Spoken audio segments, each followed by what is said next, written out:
Yeah, let's return to WFRP. And last time, first of all, points. That's what we are supposed to do. Cadveo, are you buying anything?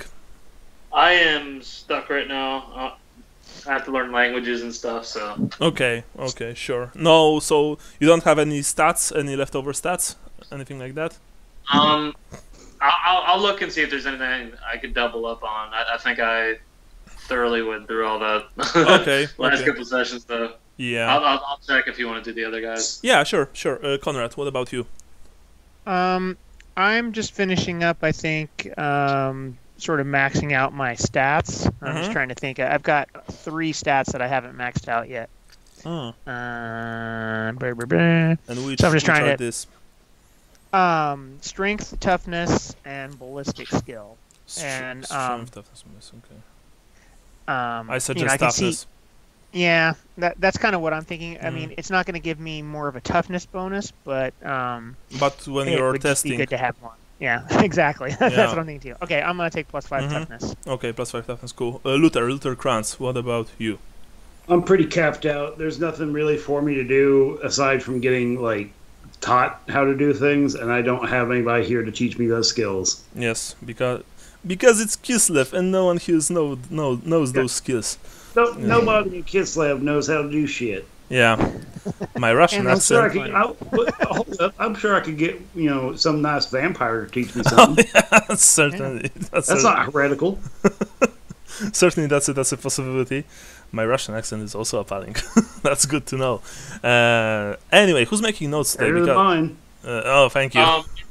It's my turn to take notes, but if somebody else doesn't mind doing it today, then today would be an awesome day for that. Okay. That was an option? Yeah, I mean, you can switch. Yeah, I mean, if like one of you guys don't mind, and if you do, it's not a big deal. Like, no pressure.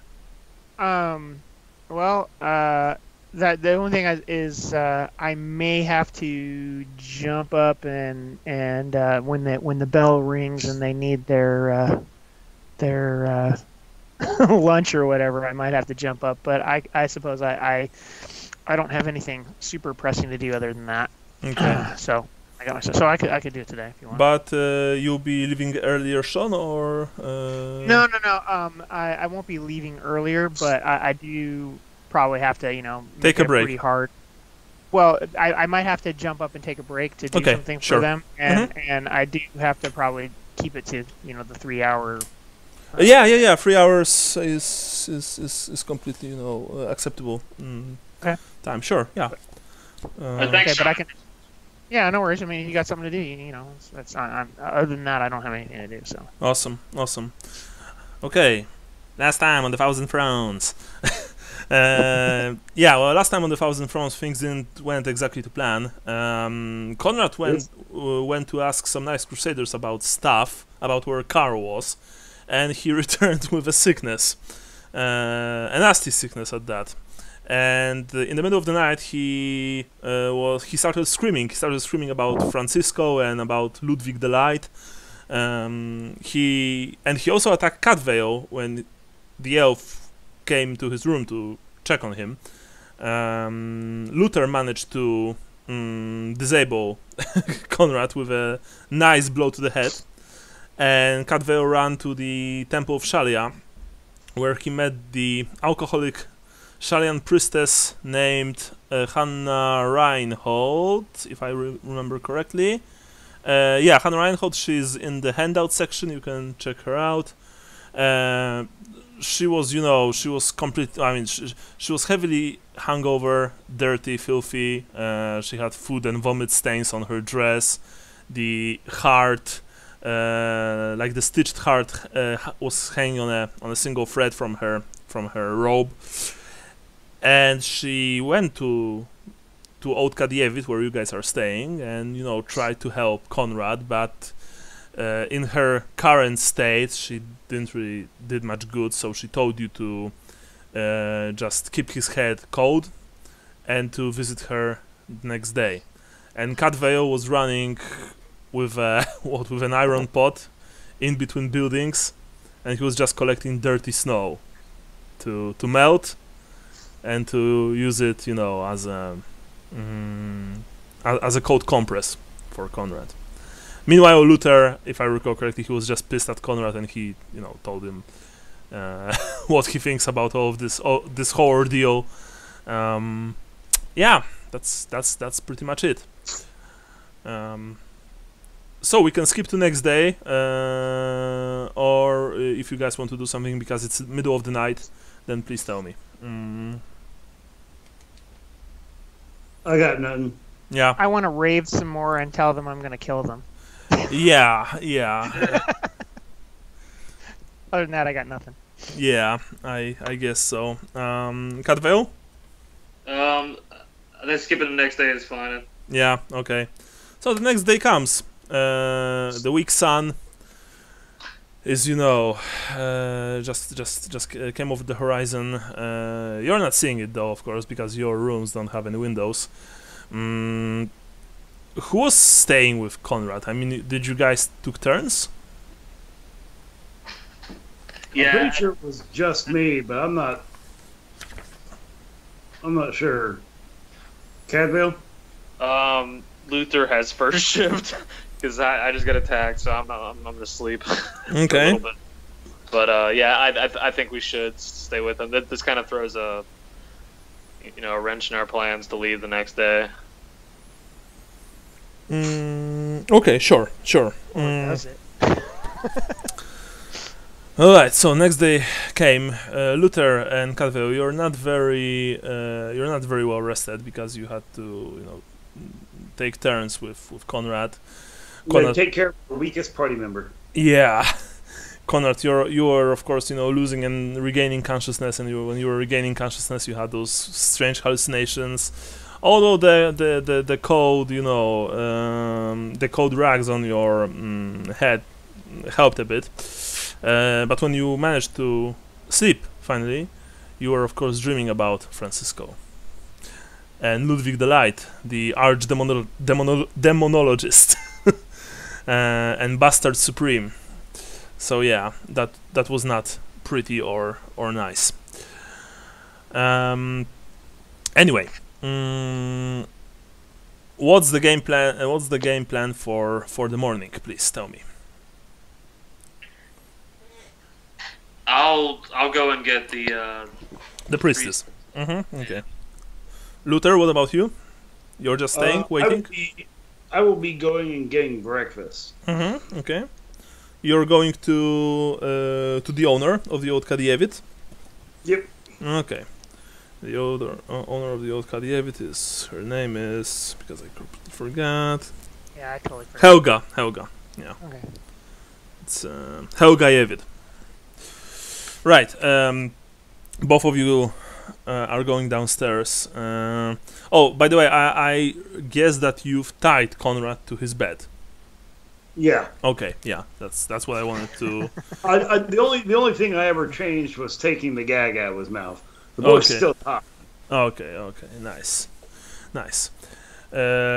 Luther, you go to Helga, who's, you know, also preparing a meal for herself, and she looks at you. Oh, hello there, sweetie.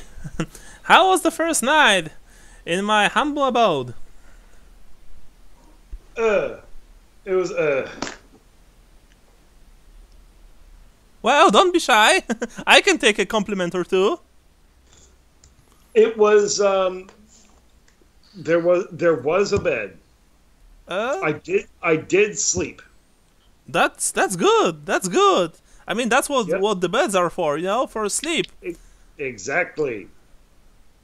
And for experiencing great pleasure, like that time with my sixth husband. And, you know, she starts, reminiscing about the past, which is really disgusting. But just for a few seconds. Oh, anyway, you want to eat something? Yeah, I need to get Konrad's as well. Oh, I see. I had the strangest dreams. You know, I've heard that like someone was yelling in my dream. Like someone was yelling for a person who had this interesting foreign name. You know, I can't. It's like Frankenstein, Ferdinand. Yeah, Ferdinand. That's it. Yes, yes. But yes. That wasn't much of a dream. You were hearing Konrad. He was having a bit of an episode. He had gotten a letter in the post of his longtime lover has decided to leave him. So he's now a free real estate for you, ma'am. Oh, that's terrible. That's terrible when a true love ends, like that time with my fourth husband. Yes. But wait. So his true love was named Ferdinand? No, Ferdinand didn't, or whatever the hell you said the first time. Ferdinand. I see. Well, in that case, I shall prepare him a big, tasty breakfast to chase away the moody thoughts. Yeah. Yeah. Cadveo, you open the door leading outside. The first thing you see is a bunch of riders. Several mounted figures riding from the direction of the north, of the northern part of the village. They thunder forth down the road that you came to Zhidovsk. Behind them, more subtle robed figures can be seen wandering forth on foot. Some of them are also,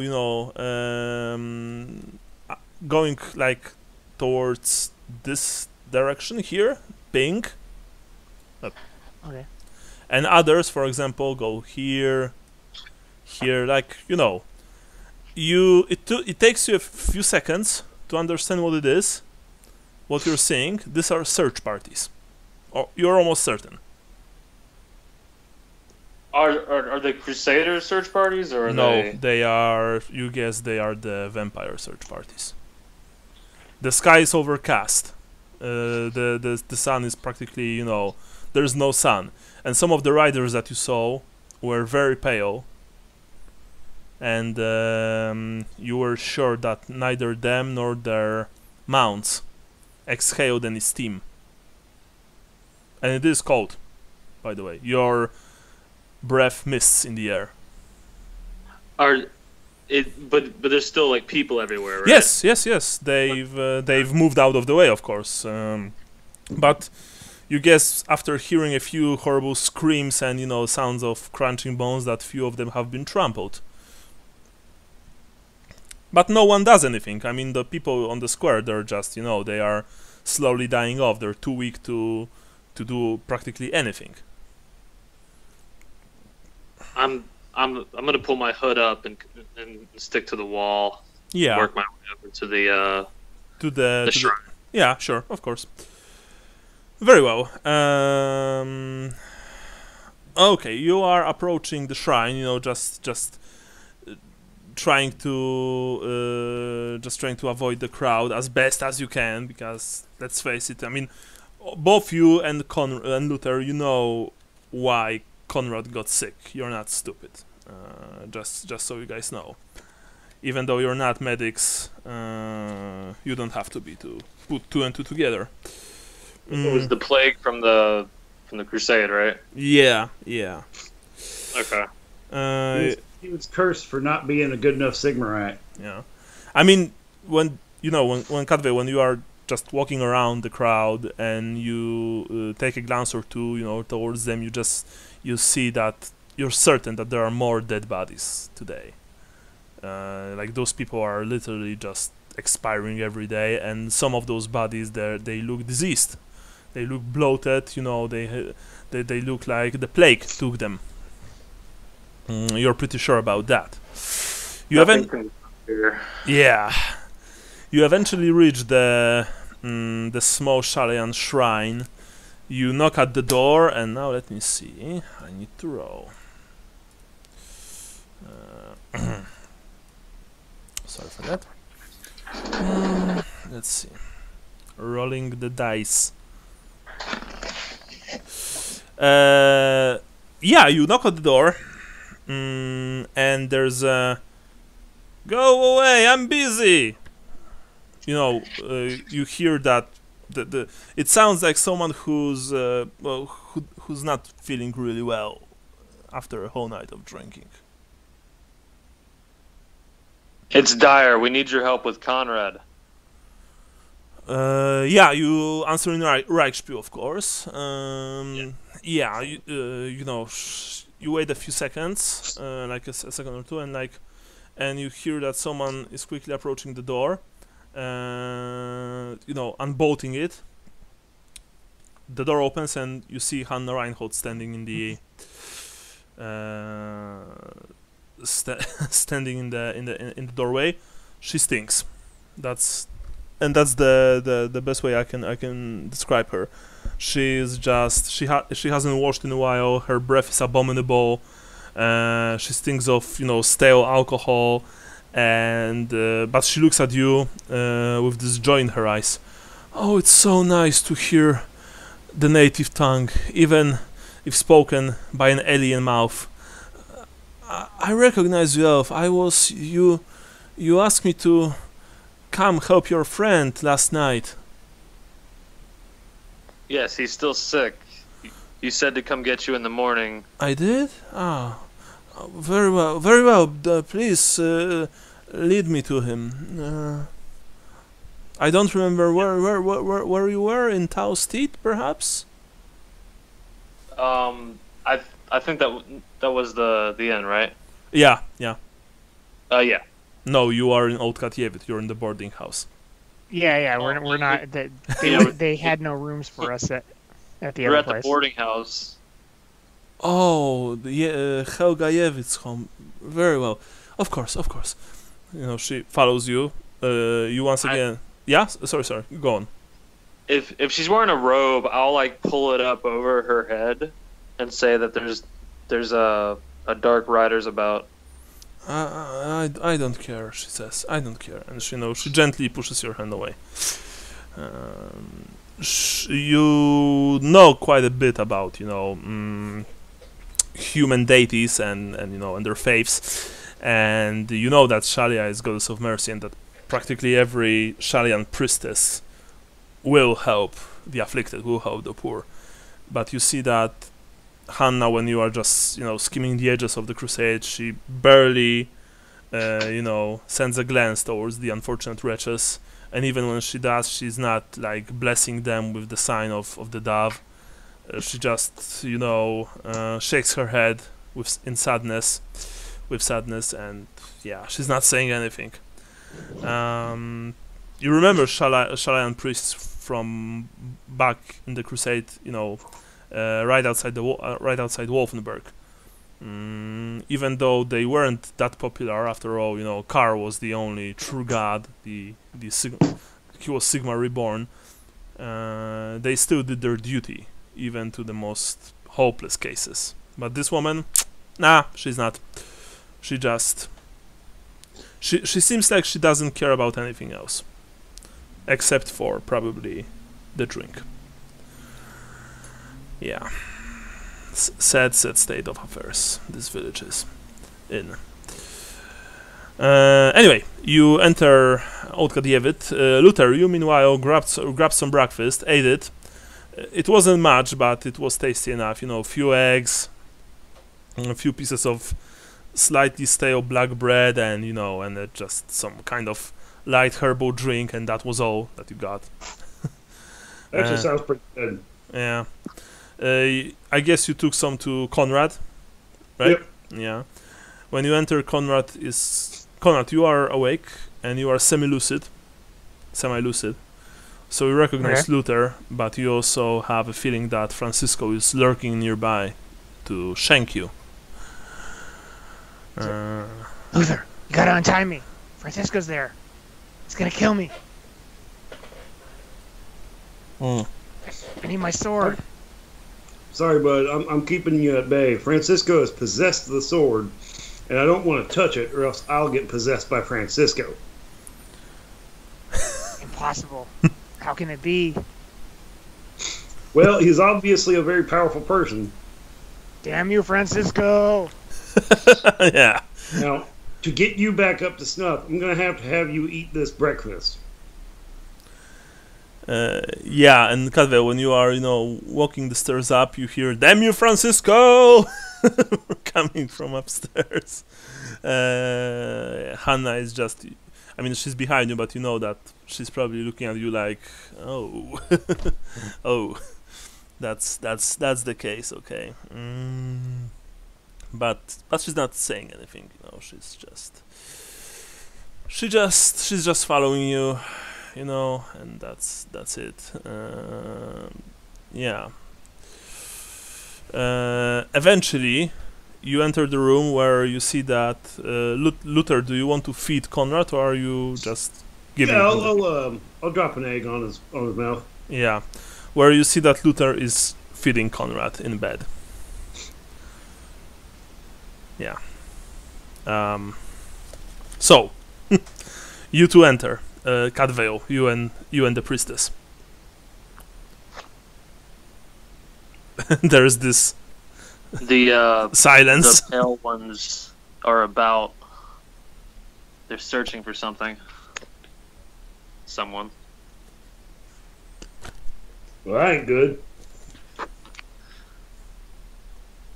Suppose we kind of lucked out having a room with no windows and staying in a place that, from all reports, nobody wants to stay in. Whatever god you want to pray to, pray now, because we need to leave. And we need a miracle for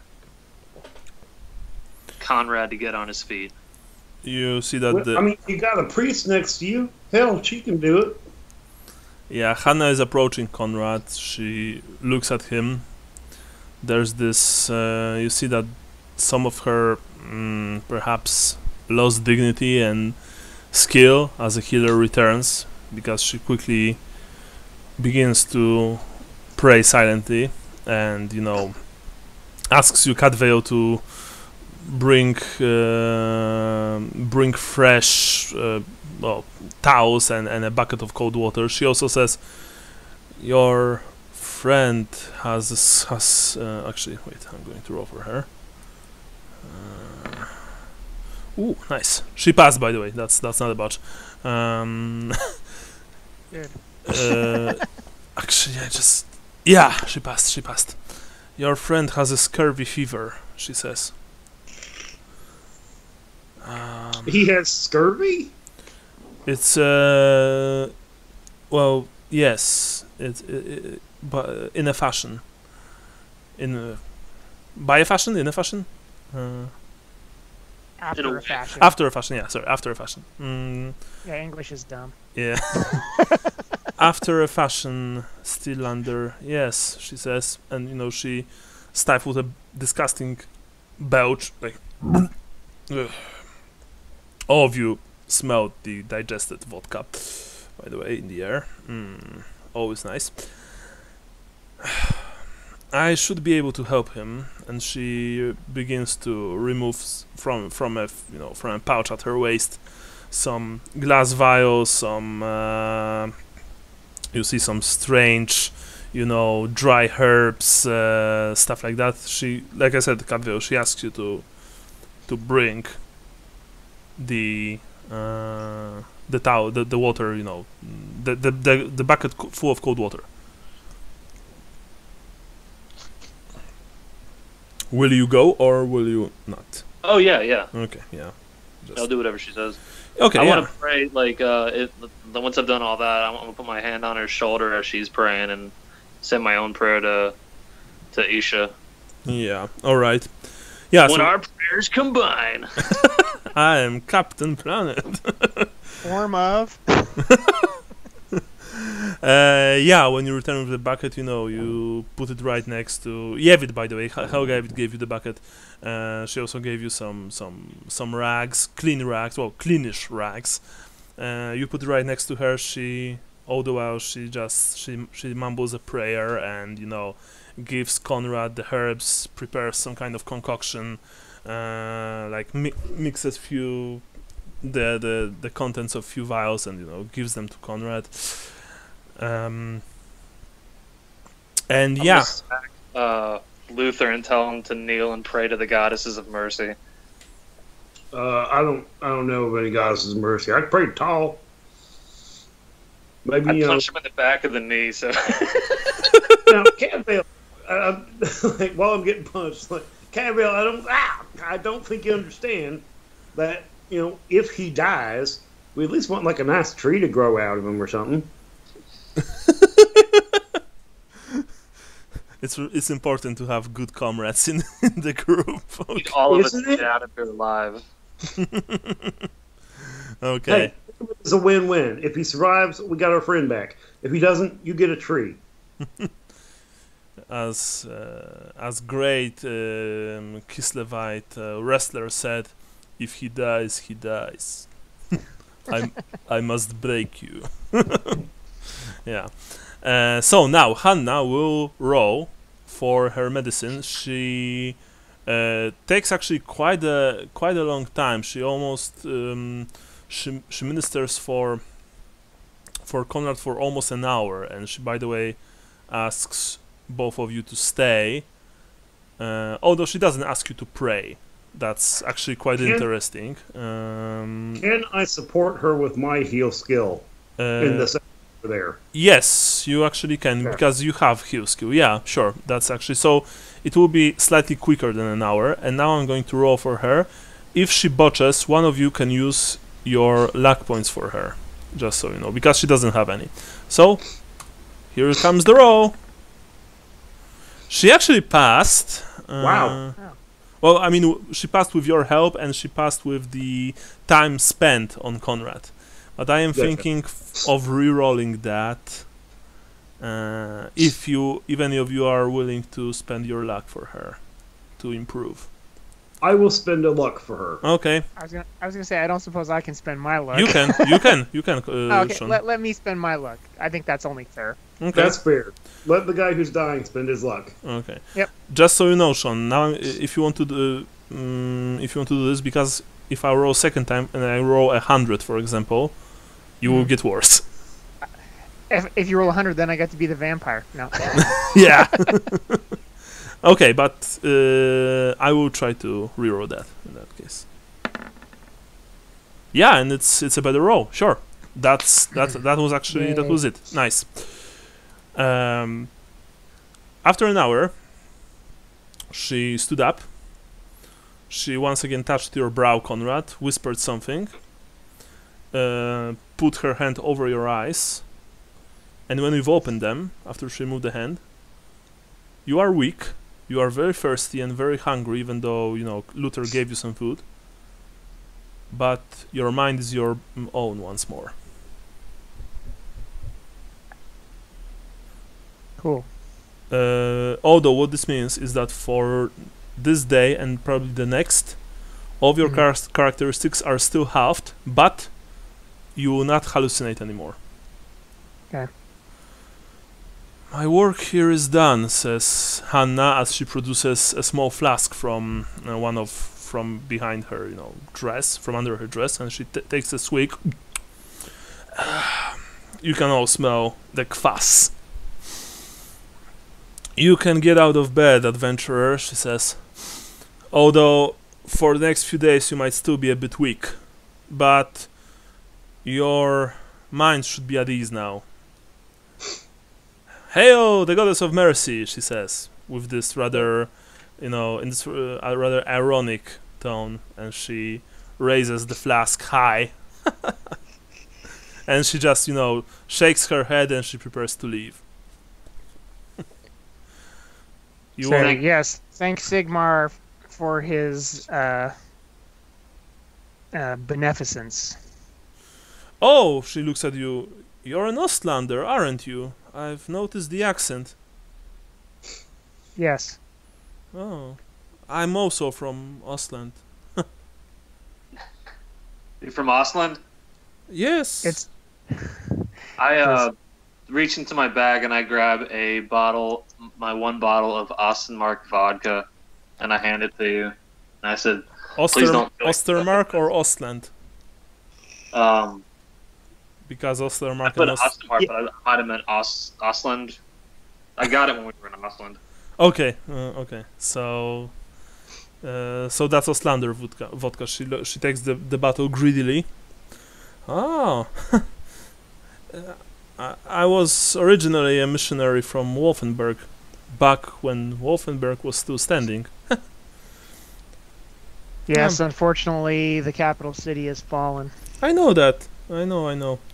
She says with this sad smile and a tone of someone who doesn't care anymore about anything. You guess that now is probably a good time, since you have her here, to ask her a few questions if you wish. Yes. By the way, if Konrad will ask, you don't have to roll. Okay. Well, Konrad I was about to ask. So, have you seen the boy Karl, and do you know when he left town? No.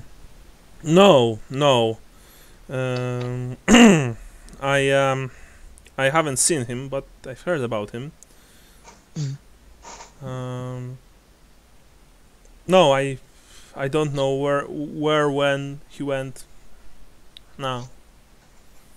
Not that I care too much, mind you.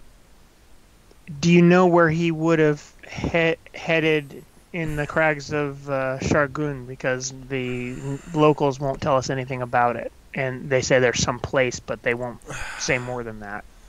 No, I don't know. I only came here a few years ago, and these poor folk have so many strange superstitions, I cannot keep them all straight. Is there someone in town who you think would be willing to talk to us? Maybe you can speak with Piotr Tomolov, I guess. Maybe.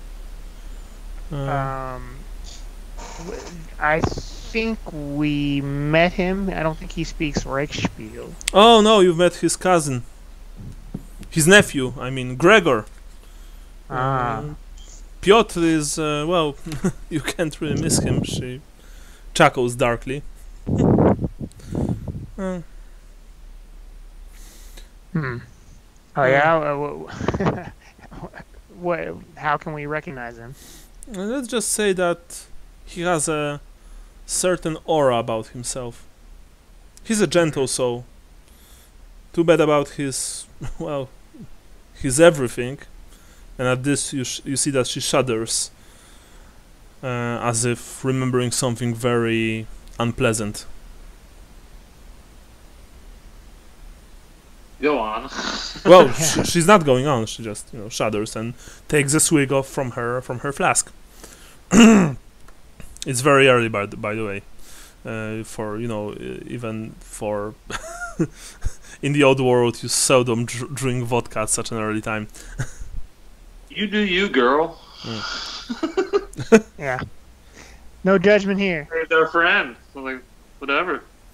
Well, gentlemen, perhaps we should pay another visit to Herr Tomarov and see if we can find what was his name again?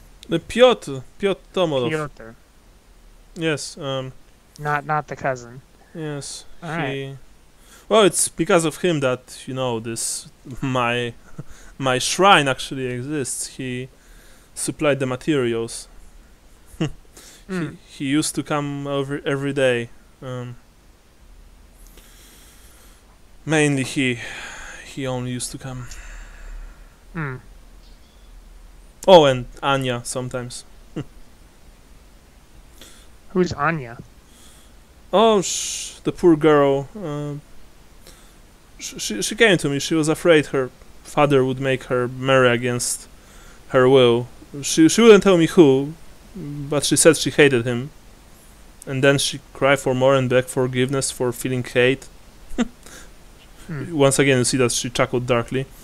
She reminds me of me before I came to this hell. I tried to help them at first.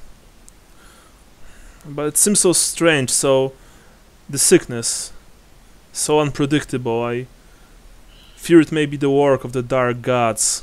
As soon as I helped one of them get back on their feet, they fell victim to another sickness. I don't know how Shalia could allow such suffering. It began soon after those ridiculous crusaders began to arrive.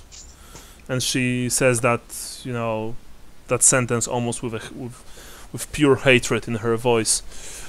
You never saw or heard a Shalian priestess speak like that. Anyway, it doesn't matter. I'm going back to the shrine. If you need me, you'll find me there, maybe.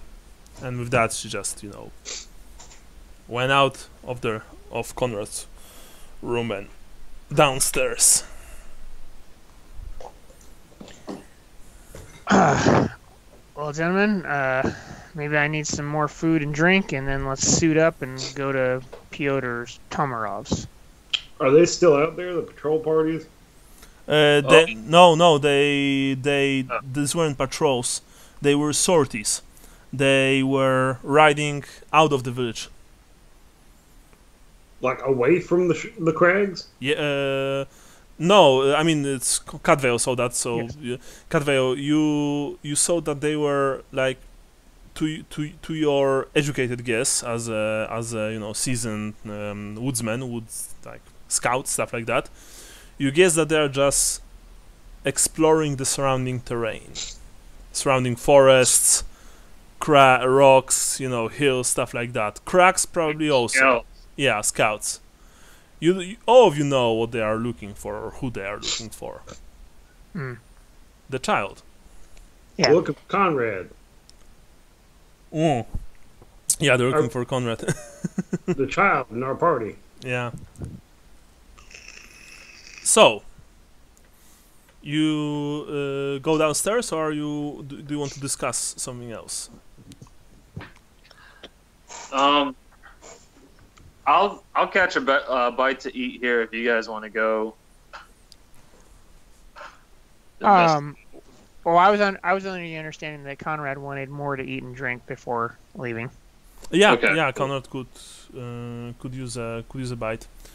Yeah. So you go downstairs, Konrad. You see Helga, and she looks at you. Oh, Karl, sweetie, it's so nice to see you on your feet. Your friend here told me that you received a horrible mail from your lover Ferdinand, saying that it's over. Did he now?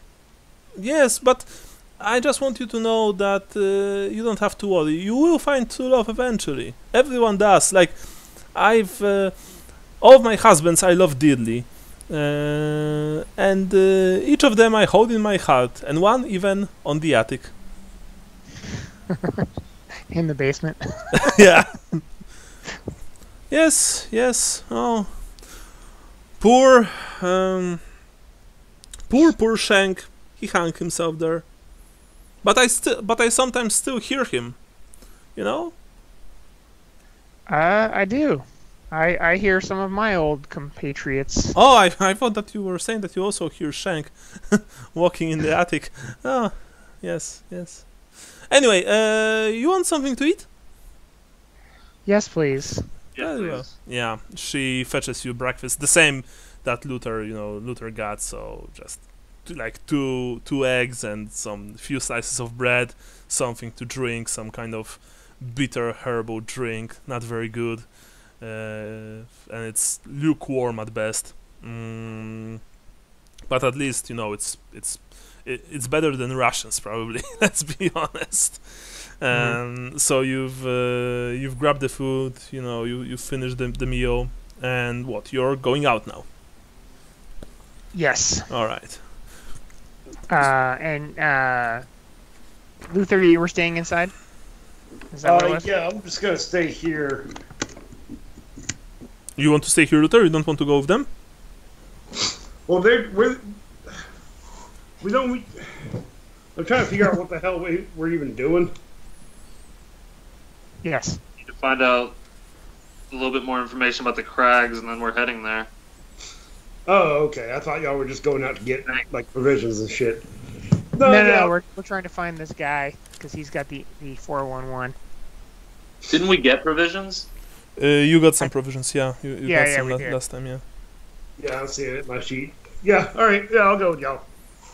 Okay, so all of you exit Old Kadievit. And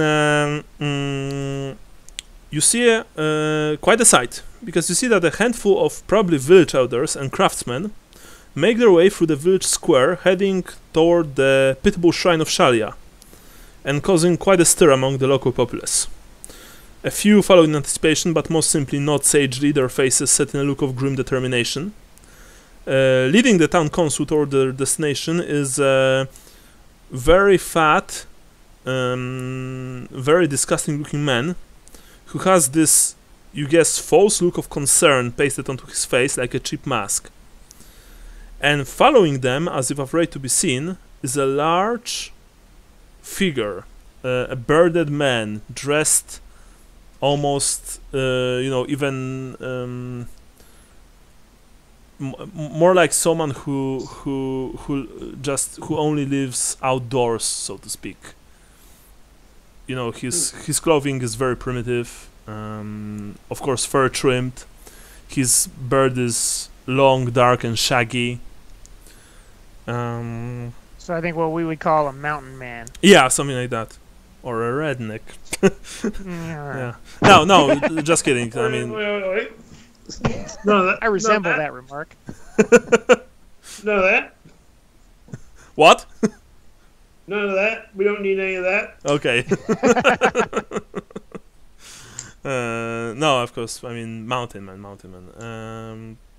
And you see that he's hanging like a good few meters back. It's almost comical, honestly. He peeks from behind the corners, and just looks at the procession heading towards the shrine. Yeah, and the people, I mean the elders and the fat men eventually enter the shrine and just close the door behind them. And everything returns to normal in the square.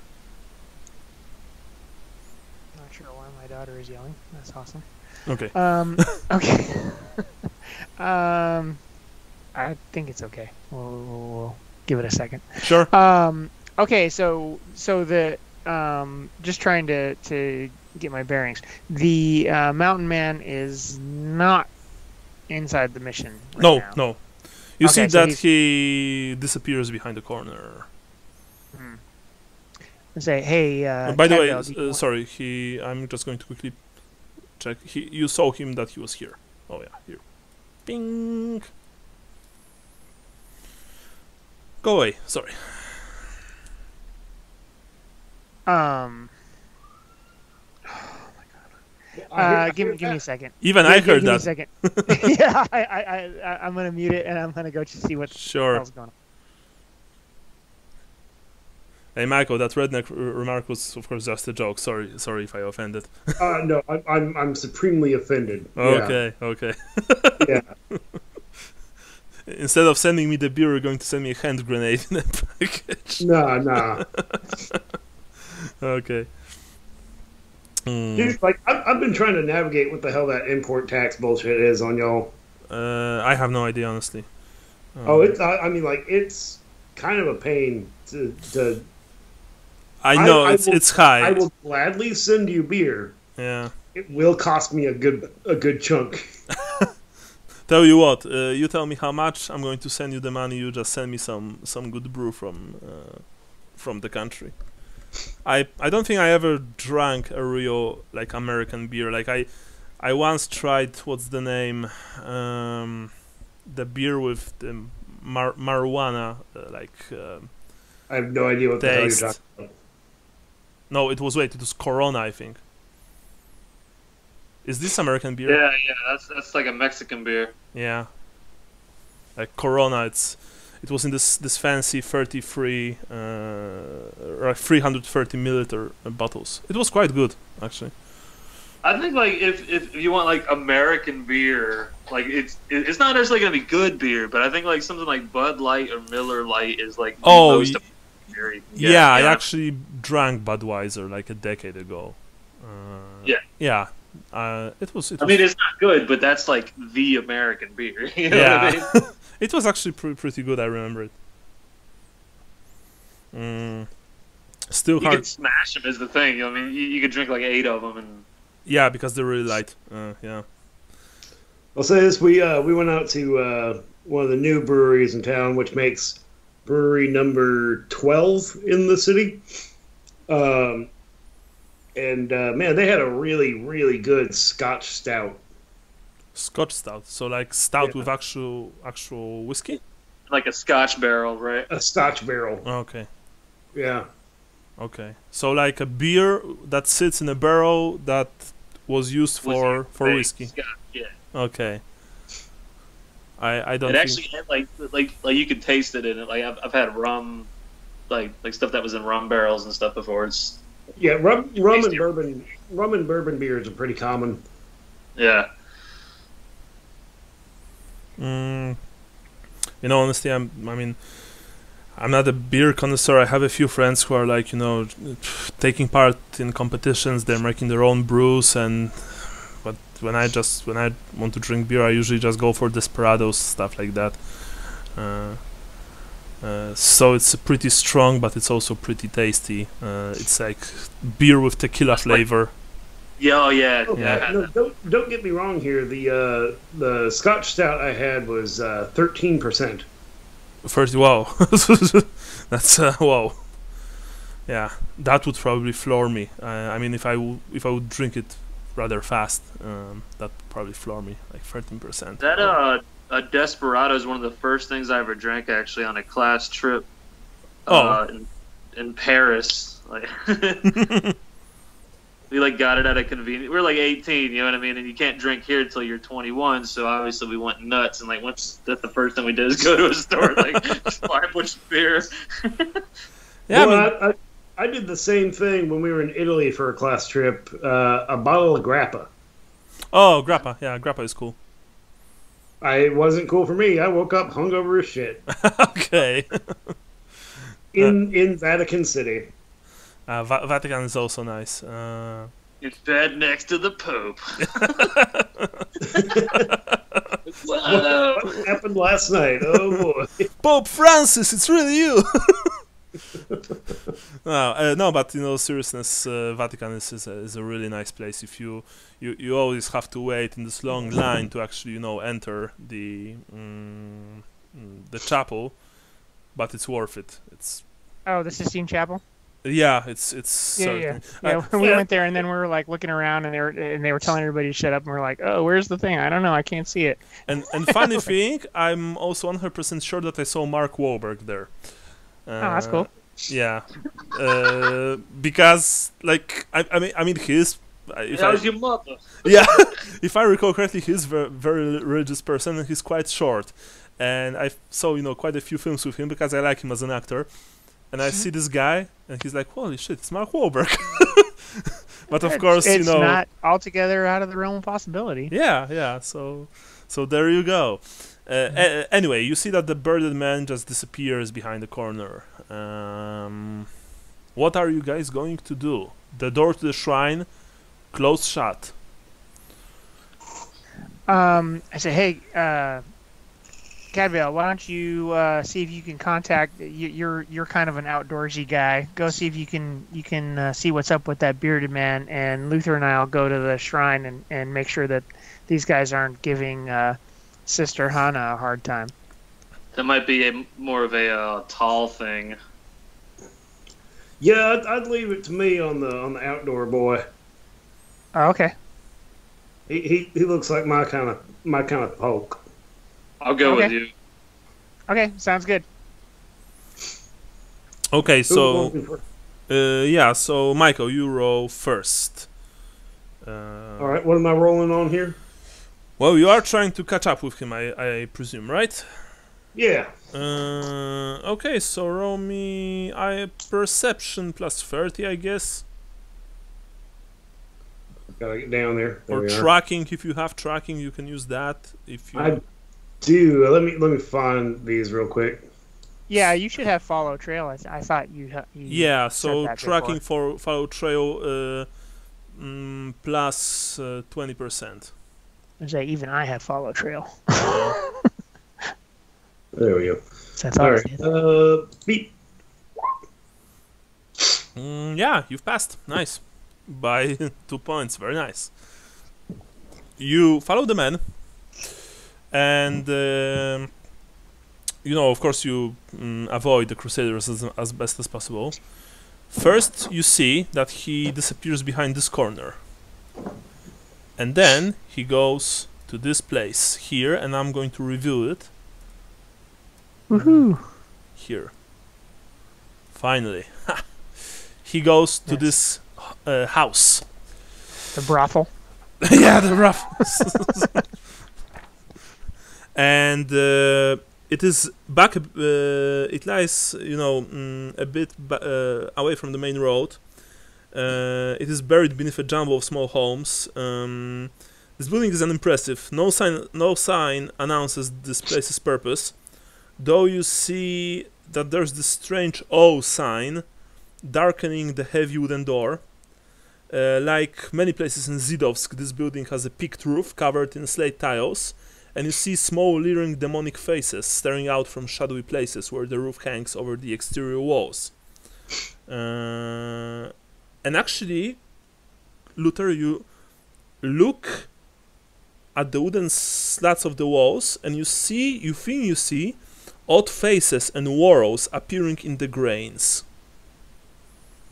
So this is some sort of friendly place, obviously. Well, obviously, of course, yeah. Where nothing bad can happen. Yeah, and you see that the man disappeared inside.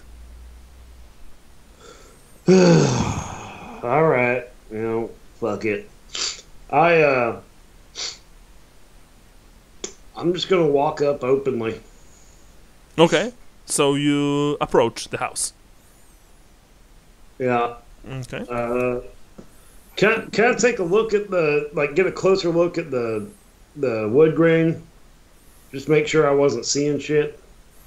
When you walk closer and you actually look at the walls from up close, you see even more of those strange things. You know, you swear that you saw a face suddenly, like, appearing in the wood, and some kind of strange, spirals just manifesting themselves and then disappearing. Does the wood look healthy, or is this old wood? It's old wood. It's very old wood. All right. Well, this ain't that good. I'm just gonna knock on the door and wait. You knock at the door. Very well. Eventually, the man opens. He's a huge person. Just so you know, he is large and well built. But it's clear that he saw a lot in his life, and you know, he just this probably had some effect on him. Not very pleasant. 6.5 feet tall, weighing probably at least 300 pounds. He has thick mane of black hair and craggy features, mostly hidden behind a thick mustache and beard. He wears a thick woolen shirt and breeches, and you know, the strange, of course, leather, like the strange leathers that I described before. You can clearly see that he's probably rather unfriendly and terse. He also has a double-handed axe on his back. And he doesn't smell too good either, but you know, nor do you, right? So, yeah. Peas in a pod. Yeah. He looks, he looks at you. Yes. How can I help you?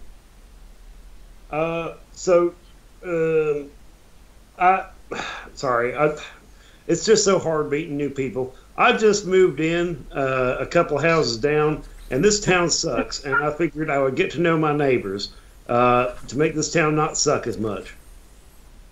He just looks at you. Yes, you want to know who I am? Yeah. I am Olaf. I am Olaf Pendestag. I am owner of this place here, Olaf's Curiosities. Olaf. Oh, is it a store? Yes. Oh, well, may I come in and look at your wares? Yes. Well, very good. No, I'm just going to go in once he makes some room for me. Yeah. By the way, you see that when you've entered, he did this strange sign towards you. He jabbed a three-fingered hand sign towards you. Okay. Mm-hmm. But he is not saying anything, by the way. Got it. So completely silent? Yeah. All right. Now, is this some sort of like an antique shop or? No, you see this place. This place is just full of rubbish. It's laden with crates, boxes, and barrels. Yeah, and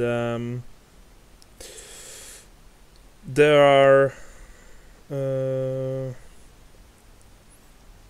You guess that if you would rifle through this stuff, you would probably find a few interesting things.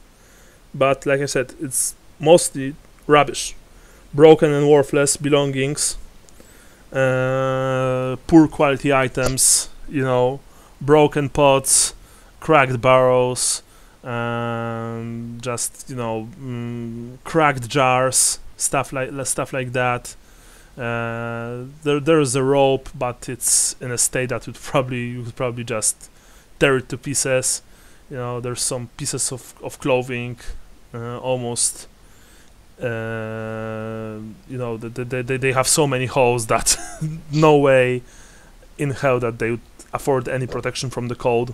And there's the dust. Then there's dust. This place is so dusty.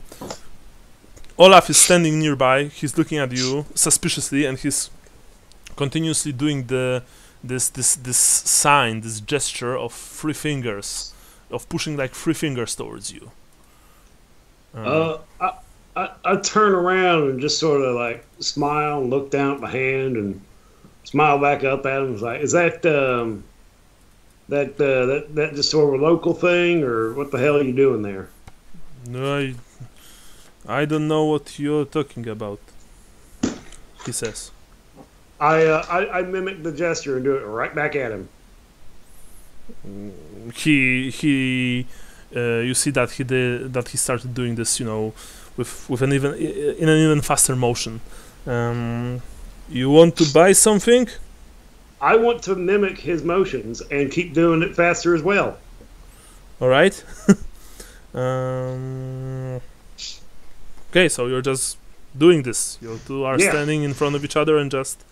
Yes. Yeah. Anybody who comes in is going to be really weirded out by this exchange. Yes. But he's not saying anything.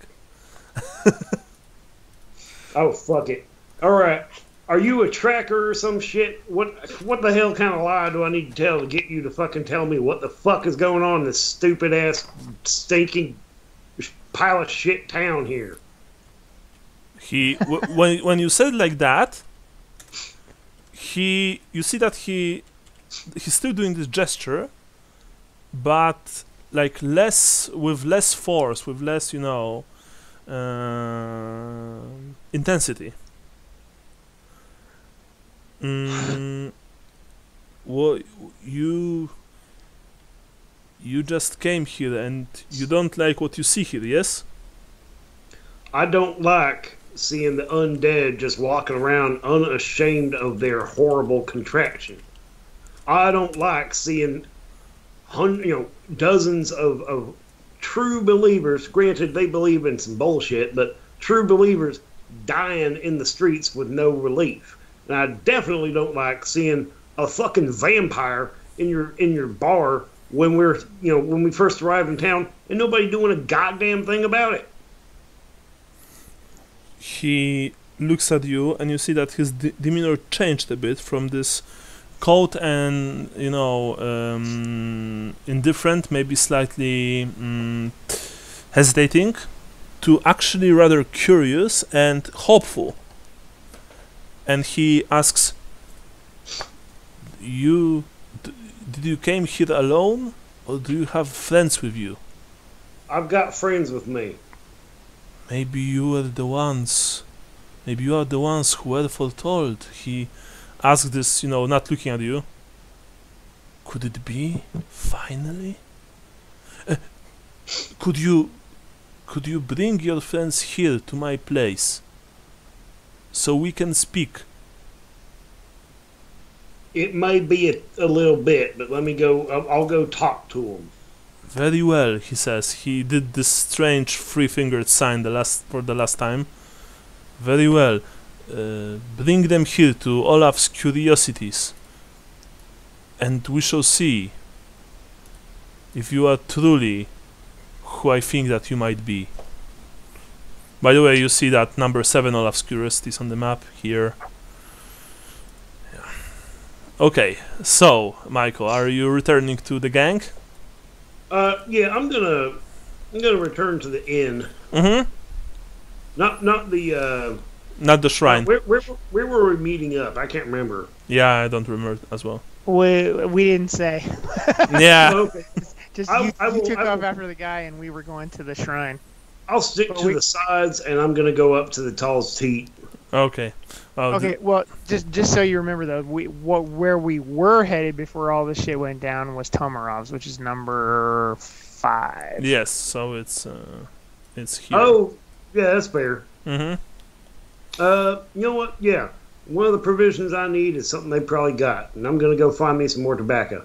Mm-hmm. Yeah, okay. Meanwhile, you guys, Konrad and Katveo, what were you going to do? Because I forgot, sorry. We were going to barge in and kill everybody in the Shalian mission. No. Okay, sure. we were going in to see what these guys were, why they were giving her a hard time. So you're approaching the Shalian mission, and you what? Try to open the door? Yes. The door are closed. Konrad bangs on the door. Mm-hmm. You hear someone approaching you, Konrad, from behind. You can do that right now, says a male voice. The council Yes. The council is in the meeting. You turn around, you see a few burly, probably the burliest of Zhidovsk villagers, male villagers. They have weapons, of course, but they're not drawn. Young men, mostly young men, rather muscled, well built, and with serious looks on their faces. The council meets to discuss the future of our village. You can't interfere. Please go away, says one of them.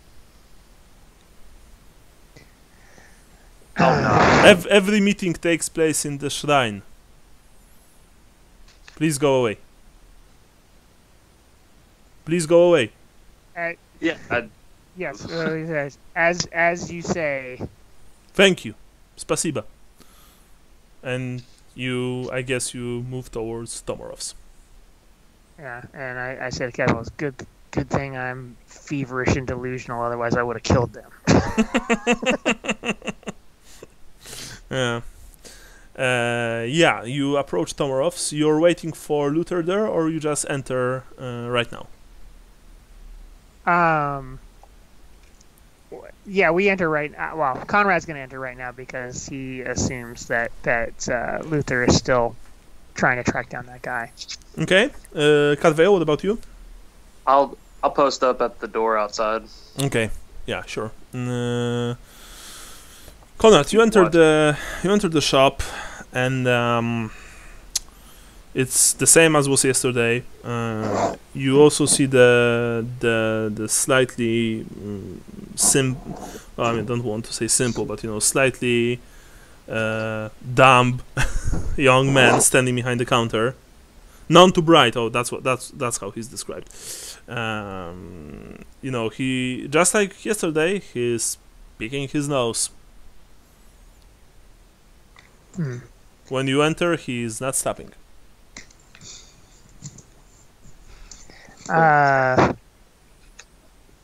the guy we're looking for is Piotr, though, right? Yes, and if Hanna was right, this here is Gregor, his nephew.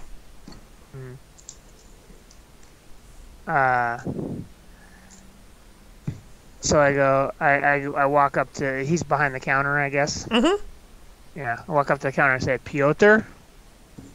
And he looks at you, you know, he removed the digit from his nose, he shakes his head. Niet, ja nie Piotr, ja Gregor. Gregor. Da, and he nods his head. So Konrad kind of holds up his hands and like starts kind of turning around like, Piotr? Like kind of like, where's Piotr? He looks at you, he looks at your hands.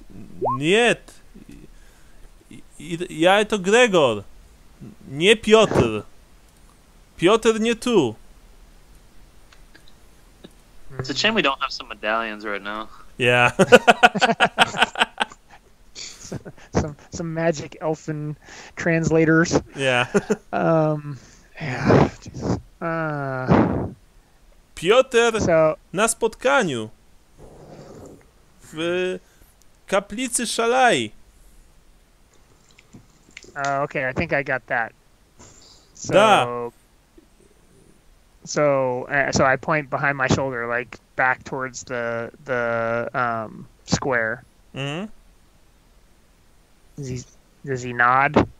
He looks at you like he's not sure what you are pointing at. Okay, so I say Piotr, and I point. Niet, Piotr nie tu. Piotr w kaplica. Szalai, kaplica. Yeah, that's. I'm guessing he's at the Shalian mission. So yeah. All right.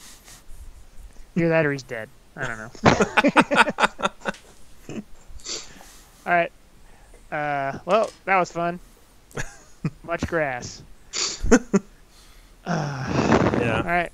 I walk outside. I can't get a word out of this guy. He said something about Piotr and something about Shalia, and that's all I got. Okay, guys, let me make myself a cup of coffee very quick, okay? We'll be back like in a few minutes. Okay? Okay. Cool. All right.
So yeah, I like these Vortis Praetor models, but I hate painting bikes regardless.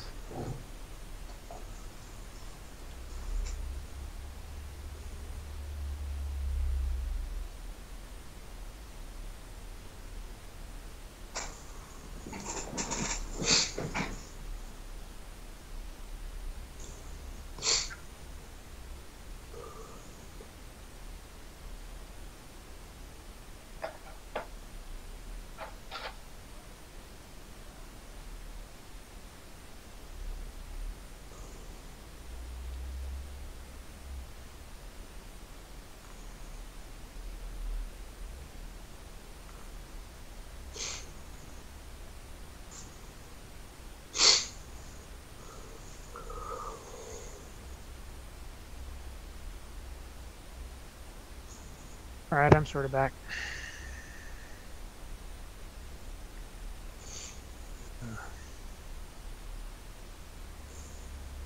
Hopefully, we don't just have another explosion in a second here. What? My wife and daughter are like going at it. The day after prom? I don't know. Okay, yeah, no, I'll stop, Dad. Sorry. It's okay. Would it be better if I just call you Daddy from now on? Would that help? There you go. You can always call me Daddy. Oh man. Yeah, so I think there's nothing for it. We just had to kill everybody in this town and move on. Probably the smart choice. Yeah. But so.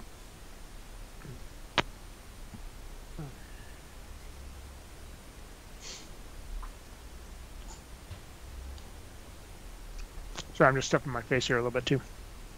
You're good. I did the same. I Yep. kind of hammered down a whole big piece of fried chicken. Sounds good.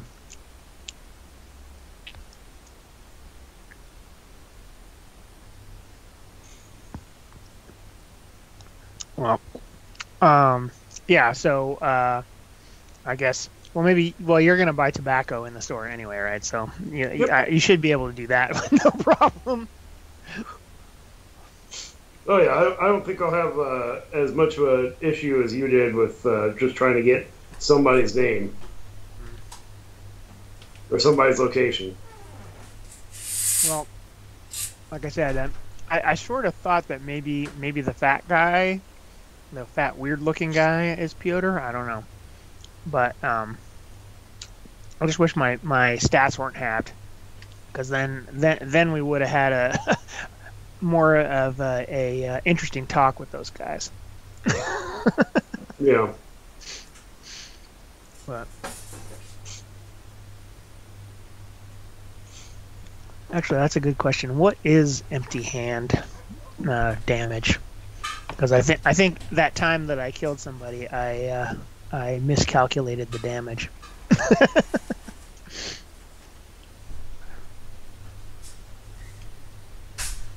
No, it was a Might of Sigmar, I think. Oh, was it? Yeah. Yeah. Well, it was a The perfect rolls, like at the wrong time. yeah.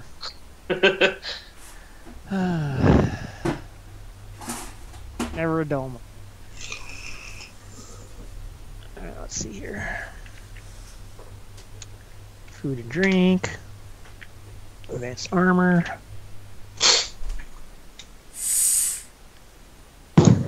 That's right. I gotta look at the armory book real quick.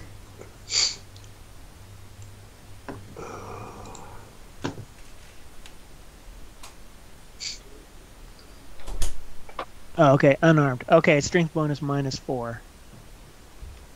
So that would just be +1. Yeah, so I might have done that incorrectly. Because I think I did full strength bonus also. But anyway, that was many moons ago.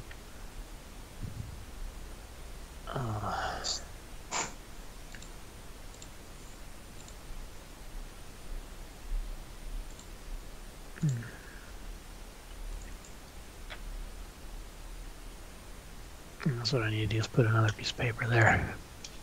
Yeah, my book is just full of old pieces of paper holding different spots for me.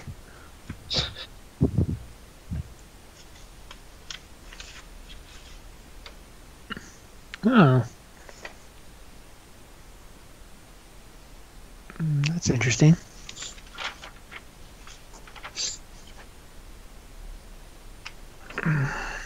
Okay.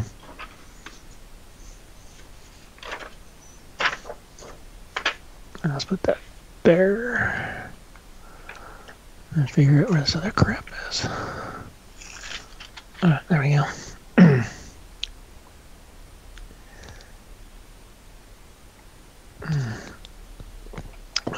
Well, apparently, we got away with no more fighting between my wife and daughter, and I just got dirty looks.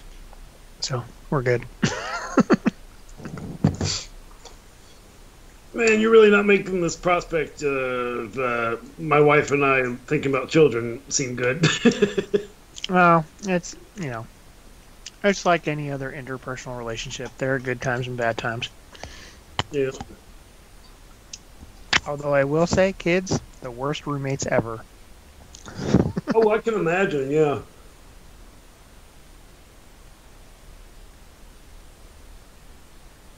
Well, no, I can't, because I've had the worst roommate ever.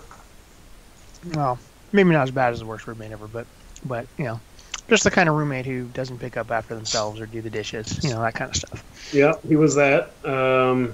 He also he got arrested for 2 counts of possession and 2 counts of distribution for cocaine and methamphetamines. Yeah, that's not good. And I had to have my apartment that I shared with him searched, and they asked a lot of questions about the tiny plastic dudes I painted, and they weren't questions like, "Oh, this is cool." It was, "Hey, are you hiding drugs in this?" We need to break open all of your Warhammer miniatures. I'm sorry to disappoint you, officer, but I would be really mad if you broke them open. Not because there might be drugs in there, but because how did you pay? A lot more money on it. Well, we want to see receipts for everything. Yeah, trust me, officer. I've spent more money on this crap than I have on any drugs in my life. Yeah, really. Yeah, that's the truth. It's like, can I go to Betty Ford for miniature addiction?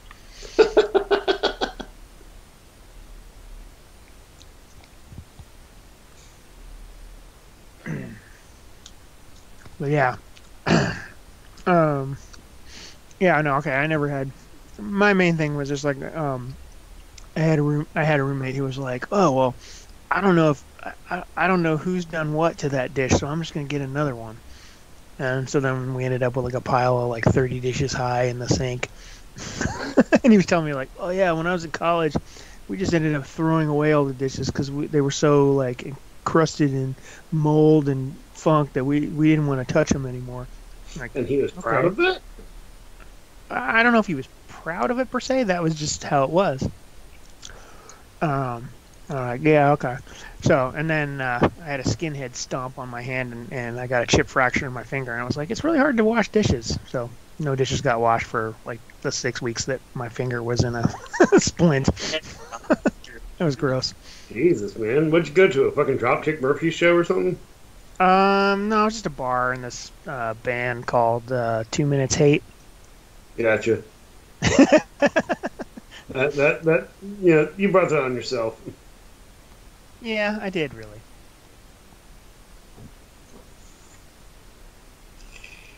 I had seen them perform a bunch of places. This was a guy who used to like to take off his clothes in the middle of the show, but at this bar, it was a nicer bar, so he wasn't doing that yet at this bar. And he would play there every now and then, and he finally got kicked out of that bar. They wouldn't let him play anymore because he put his dick in the manager's drink. Was the manager into it?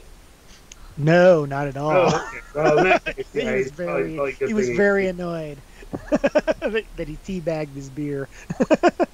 There's probably more to the story than that. Like he was pissed off at him for something. You know what I mean? To make the story even funnier. Well, no. So this guy. So this band.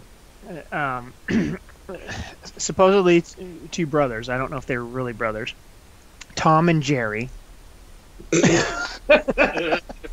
I'm not. I mean, that's what they said their names were. I'm like, okay.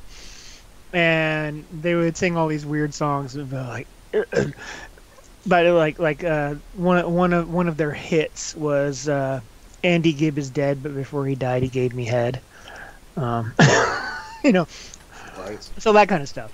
And so he's like, he would always do that, like, is it because we're brothers? Does that make us gay? You know. And his thing was, in the middle of the show, he would start taking off his clothes. And one time, we were at this bar, actually the same bar where like the Blues Traveler broke out. It was this dive bar on the Lower East Side called Nightingales. And he had gotten together this punk show from bands with DC coming up and playing. And you know, the bands from DC were actually kind of good, and his band kind of sucked, but I thought it was funny. And so, as soon as they started playing the mosh pit floor or whatever in this tiny like hallway sized bar just cleared out, right? And so he starts taking off his clothes, and everybody's like, "Oh shit!" And this one guy decides, for whatever reason, I have no idea what possessed him, to walk across the empty space. And as soon as he saw that, he jumped on this dude and started humping him while he was singing the song. Like, and he was like, he probably had like 50 pounds on this kid, and he's just like, ah, you know, singing about I forget what, but essentially, you know, probably, gay incest, and and the guy's just like struggling to crawl out from under him. I was like, well, that was fun. There's the show. God. But, yeah, they eventually got kicked out of every place they were trying to play at. But you know, it was just the Lower East Side. It's just like you show up at a bar, you give them your demo tape or whatever. They go, yeah, if you can, you know, play for free a couple times. If we make money, we'll call you back.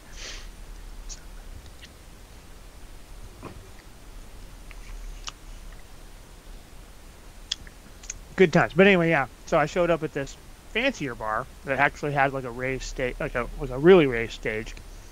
And I got there late because I was working. And we got to the point in the show where they're like, "Oh, you know, what do you guys want to hear?" And I was like, "I want to hear blah blah blah song." He's like, "We already played that, fucker." And I'm like, "Oh, we'll play this then." And he's like, "We play that too. Fuck you." And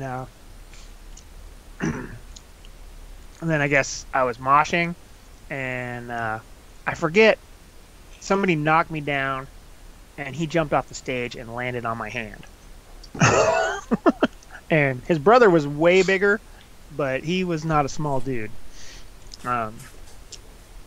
And apparently I got a tiny little, you know, like splinter-sized piece of bone knocked off the outside edge of my pinky, and my finger blew up like twice its size the next day. I'm back. Sorry, guys. Sorry. That's cool. Yeah. And it started to be where like I started having like a 30-degree angle bend, and I couldn't straighten the tip of my pinky. Oh, that's nice. Yeah. So that's a healthy thing. yeah, but it looks mostly straight now. So I had to have it in a splint for a few weeks. You done something to your you missed digit? the whole. So the gist of it is a fat skinhead dude jumped off a stage and stepped on my hand and gave me a tiny chip fracture in the tip knuckle of my pinky. And I used to wear a lot of rings, and I almost couldn't get my ring off, and my finger blew up to like twice its size and turned black. It was fun. Mm-hmm. Wow. That sucks. Mm-hmm. But so he got kicked. This bar was a fancy bar that he got kicked out of for putting his dick in the manager's drink. Oh my God. Yeah, he was not quite Gigi Allen, but you know, going in that direction. I don't know if you know who Gigi Allen is. No, but yeah. So go. Yeah, go on. Well, I was just saying, Gigi Allen was a sort of a punk rock guy who used to like, you know, rub shit on himself and cut himself on stage and, headbutt people, just do all kinds of crazy, punk rock in air quotes kind of stuff. But anyway, so this guy, his thing was he'd take off his clothes in the middle of the show, and I was telling him how he jumped upon one unsuspecting young man and pinned him to the ground and was like dry humping him during his show. That reminds me, you guys know who No Bunny is? I don't. I think so. he's American. He's like some kind of like very alternative American singer, stuff like that. And in 2012, he was invited to Warsaw to perform in a Palace of Culture in a place called Cafe Culture, which is this very like hunky-dory place, very high class, where only the best and most sophisticated artists perform. So No Bunny, who I believe always like performs in this bunny mask or something like that, he came to the stage high as kite, only in his underwear, and I think in the middle of his performance he just shot himself. But the thing, rock and roll. the gist is that this place is very small. It's like that's the whole thing. This is like it's the size of a living room max, and it was packed with people. And the stage itself was like, I don't know, 2 meters, like 2 meters, stuff like that, yeah. So he just unleashed this diarrhea on the stage, and he kept performing after that. He was like, nothing, nothing happened. But I used to do drumcore. That's pretty common. Yeah, but of course it was in the papers, it was in the news, stuff like that. And a few years after that, I discovered that a friend of mine with whom I work for, he was actually organizing the concert for No Bunny. He was the one who invited him to to Poland. So yeah. Whoops. Yeah. That's just a small story. Anyway, Konrad, you went out and you're standing with Cadveil. When you see that from this direction, Luther approaches you. Luther, you see that the guys are hanging outside Tomorov's supplies. Hey boys. Hey, How's what's it up? going? So did you find that mountain man? I did, and we're going to go back over there to give him, have a talk with him here in a minute. Very promising lead, but give me a second. I'm going to go inside and buy some tobacco. Okay, you go inside, you search for tobacco, you find it. How much do you want to buy? Give me a, let's see. I used to be a smoker. Let me think about this. Yeah, I'll get about a half a pound. Okay, and so how much does tobacco cost? That's my question. Let me quickly open the Old World Armory. I haven't bought tobacco since I played Sally. Yeah, that was... I remember that was one consistent thing about him. He smoked all the time. That was pretty nice. Yeah, I have it here. Mixtures. I used to use it for my intimidate. I'd like wave my pipe around. Yeah, that's, I have no fucking idea where tobacco is. Oh look, an update is ready to install. No thanks. It's on the same table as alcohol and food, I guess, right? Yeah. Yeah. Consumables. Yeah. Let's see here. Oh, I don't have... I can be... Yeah, I don't see it in Old World Armory. Maybe it's in the rulebook, then? Perhaps they just didn't ported it to Old World Armory, which is irritating, but it happens. Let's see, I was on the miscellaneous junk page at one point. No, I don't... Yeah, actually, you're right. It's not in the... in the old world armory. Very Food and strange. drink. Miscellaneous. Half a pound, let's say that you pay 10 pennies for that. That works. Yeah. Probably harder to find here, but that's fine. Yeah, just so you know, this tobacco is like really low quality. Yeah. Just extremely stale. That's fine. Yeah. I was gonna say it's extended with horse shit and straw. Yes. Very likely. Something like that. But this will give me a good idea of what the Kislevat's like. Yeah, that's so. Yeah, so you've bought that. Walk back out. I'll pack my pipe and say, "Follow me, boys." Okay. So yeah, let's go there since I'm not even sure if we can get in and see the supposedly Pyotr's at the Salian mission. With the drunk priest. Yeah, they were having some sort of town hall meeting or whatever in their council meeting, and they wouldn't let us in. Oh. All right, whatever. Yeah, let's. I like I was saying to Cadville, we may just have to end up killing all these guys. So let's maybe talk to this guy who wants to talk to us first before we go to the people who don't want to talk to us. What point are we going to the Crags? Well, we're trying to get information because we don't know. They went someplace specific in the Crags, right? And that's what we can't seem to get out of anybody without beating them. So actually, I've quickly looked at the fan-made expansion for tobacco and alcohol, and the price is about right. Just so you know. Okay, Very cool. good. Yeah. So, yeah, you don't have the exact location. By the way, Olaf is in handouts. You can look. You can check him out there. How he looks. I think he's quite mountain many. So, Luther, you are leading your comrades to number 7 on the map, to Olaf's Curiosities, because that's what Olaf told you, that's what his shop is named. You guys are walking in between, you know,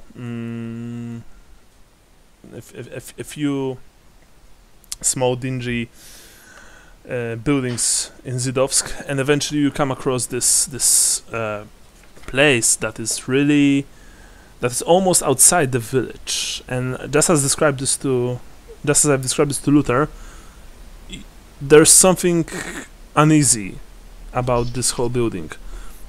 From the strange O on the heavy wooden door, to the demonic faces staring out from shadowy places where the roof hangs, to the fact that odd faces and whorls appear in the grains when you look at the walls. Both you, Konrad, and you, Cadveo, you see this, just so you know.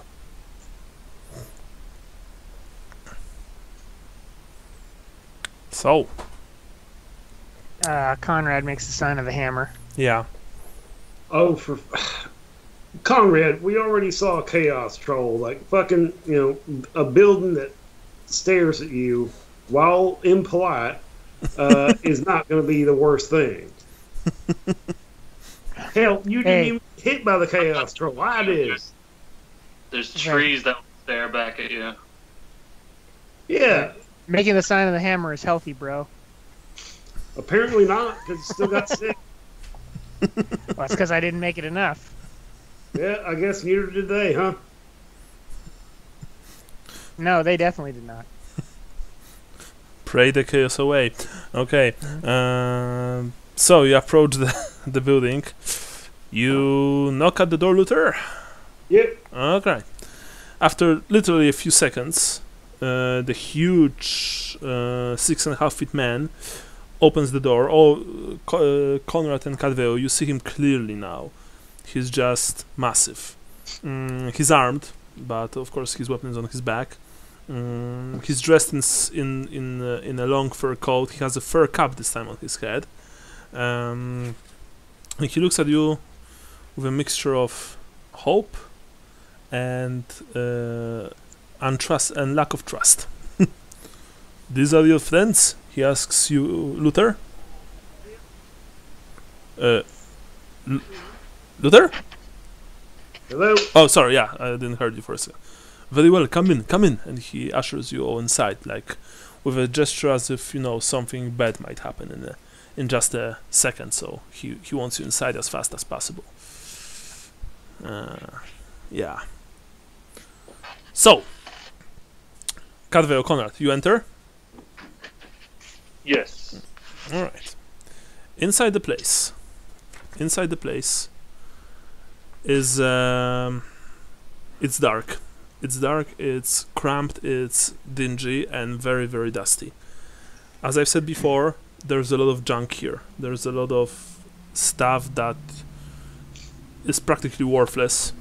You could probably, you know, rifle through it and maybe find something useful, but you're not sure. You're not too sure. And it seems that this shop is not really popular in the village. You guess that people here have enough junk in their own homes, so that they rather stay clear from Olaf's curiosities, not to mention the fact that, you know, the faces in the walls, right? By the way, when you're inside, you can see them here as well. But the place is in this eternal gloom, so there are only suggestions, but they are still here. He looks at all of you. You're just standing there. You see that he's making a strange three-fingered sign towards you, Konrad, and you, Cadwell, but only once. Why? Do I recognize this? No, you have no idea what this means. This is some... It looks like some kind of a warding sign, perhaps. Why have you come to this place? We have been tracking the child. The child, the Karl boy, yes? The what boy? Karl boy. Yes. Sorry, Yes. I thought you said cabin boy. I don't know. Maybe that's the way he leans. Oh, disgusting. No, yes, the Karl boy, yes. But you see that he's saying this without any like reverence or, you know, any honestly any real importance.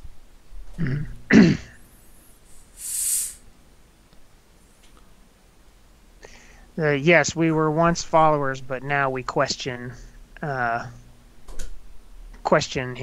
his divinity.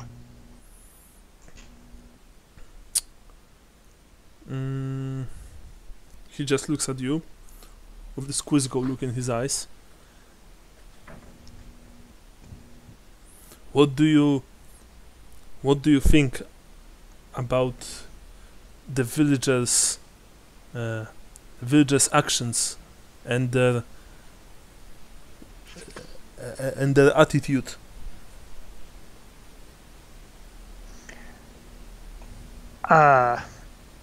You mean about the vampires?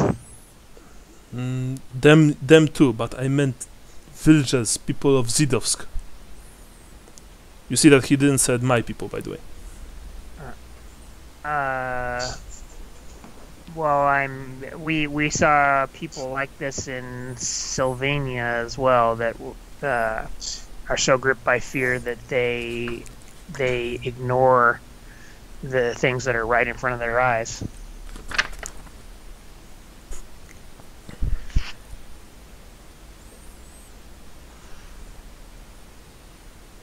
Have you heard about the one we do not speak of? I believe so. We have seen something of a prophecy about him. You and mean his heir. you mean her? Yes. Prophecy. And you see that he, you know, narrows his eyes. He like takes a look to the left, to the right. You you ever learned her real name? Her real name?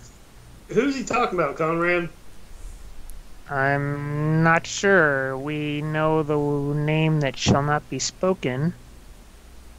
I don't know the name that shall not be spoken. Could you speak the name that shall not be spoken to me? Name. It sounds like Gagash. But Okay, it sounds like Gagash. Is it Gagash that we're talking about? just change the first letter. To what? Konrad, you remember your... Or wait, you... yeah, you are still alive too. You remember your visions in Talaheim? You took Adveo with Madame Yaga. I would have to go back and look at the notes. Was it something about our mothers?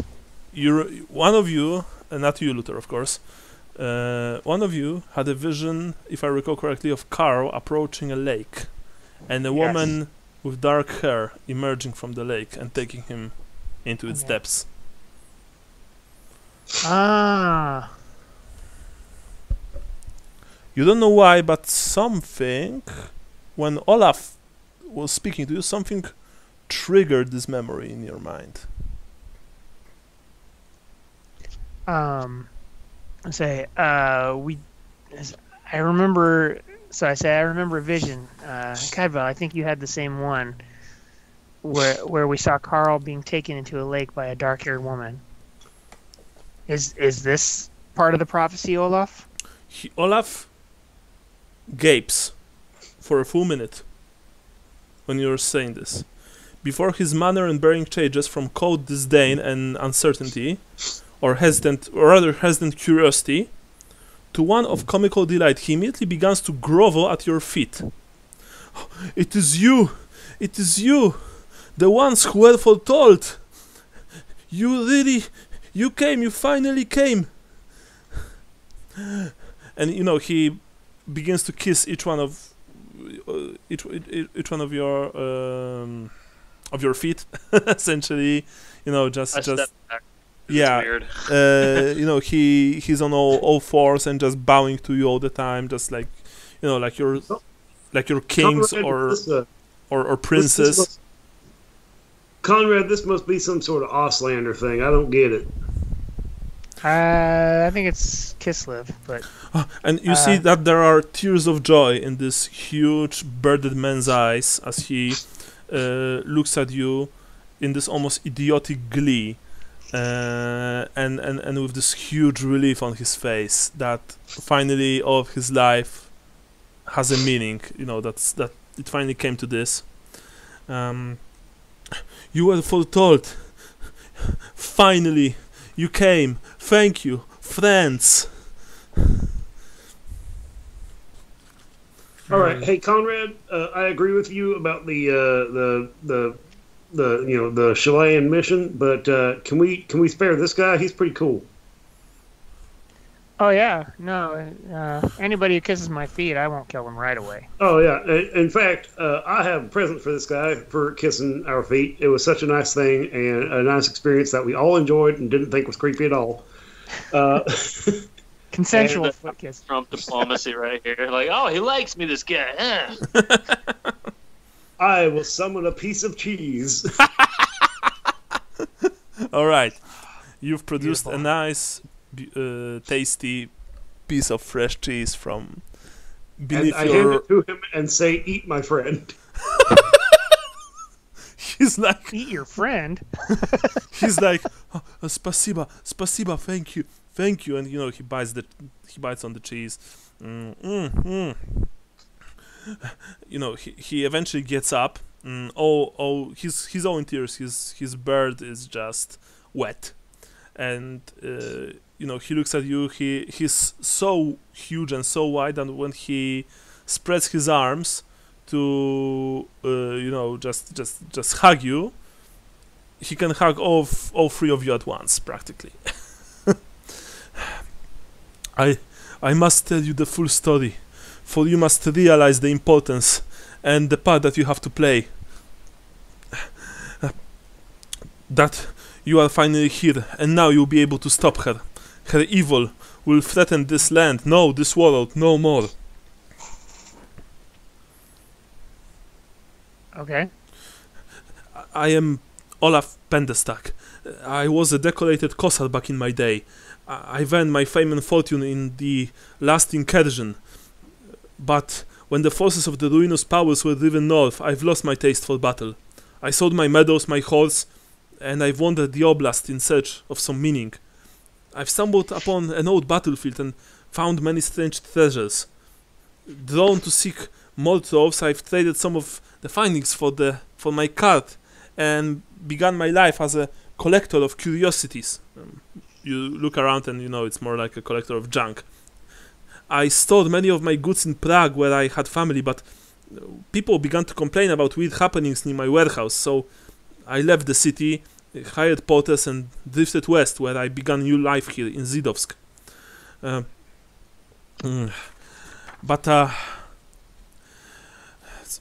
Well, my retirement... actually, I am going now to read his history, like he's speaking it like in character, but I'm going to read it normally, okay? So yeah, that's fine. It will be easier for me. Olaf began his... and by the way, he says all of this to you. Every single piece of this info is for you to acquire.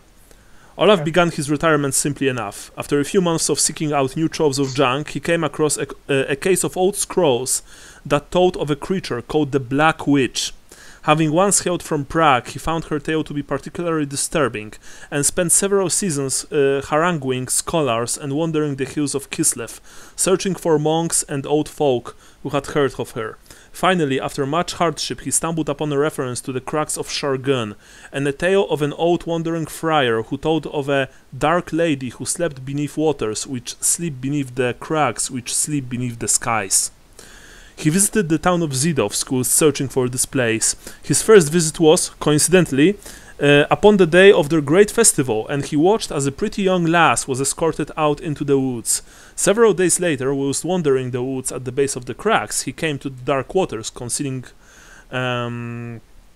some, you know, well, probably some huge underwater lake. And so a strange serpent emerged from the water, the girl's dress in its mouth. Horrified but determined, he sent for his belongings and began to construct his home. He spent 10 years attempting to live under cover as a shopkeeper, all the while scouting the crags, the village and the woods. The brave ex-warrior, you think that the brave ex-warrior saw himself as an independent witch hunter, a savior of Kislev.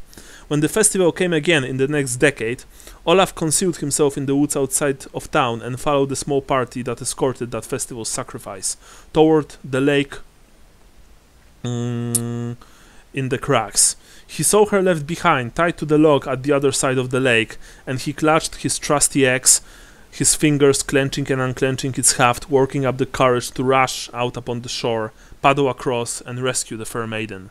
By the way, the last Chaos Incursion, not this one, the previous one. And I'm not talking about the one 200 years ago, just so you know, like the last large incursion. The courage never came. As Olaf watched the piteously wailing girl, night came and the waters of the lake began to ripple.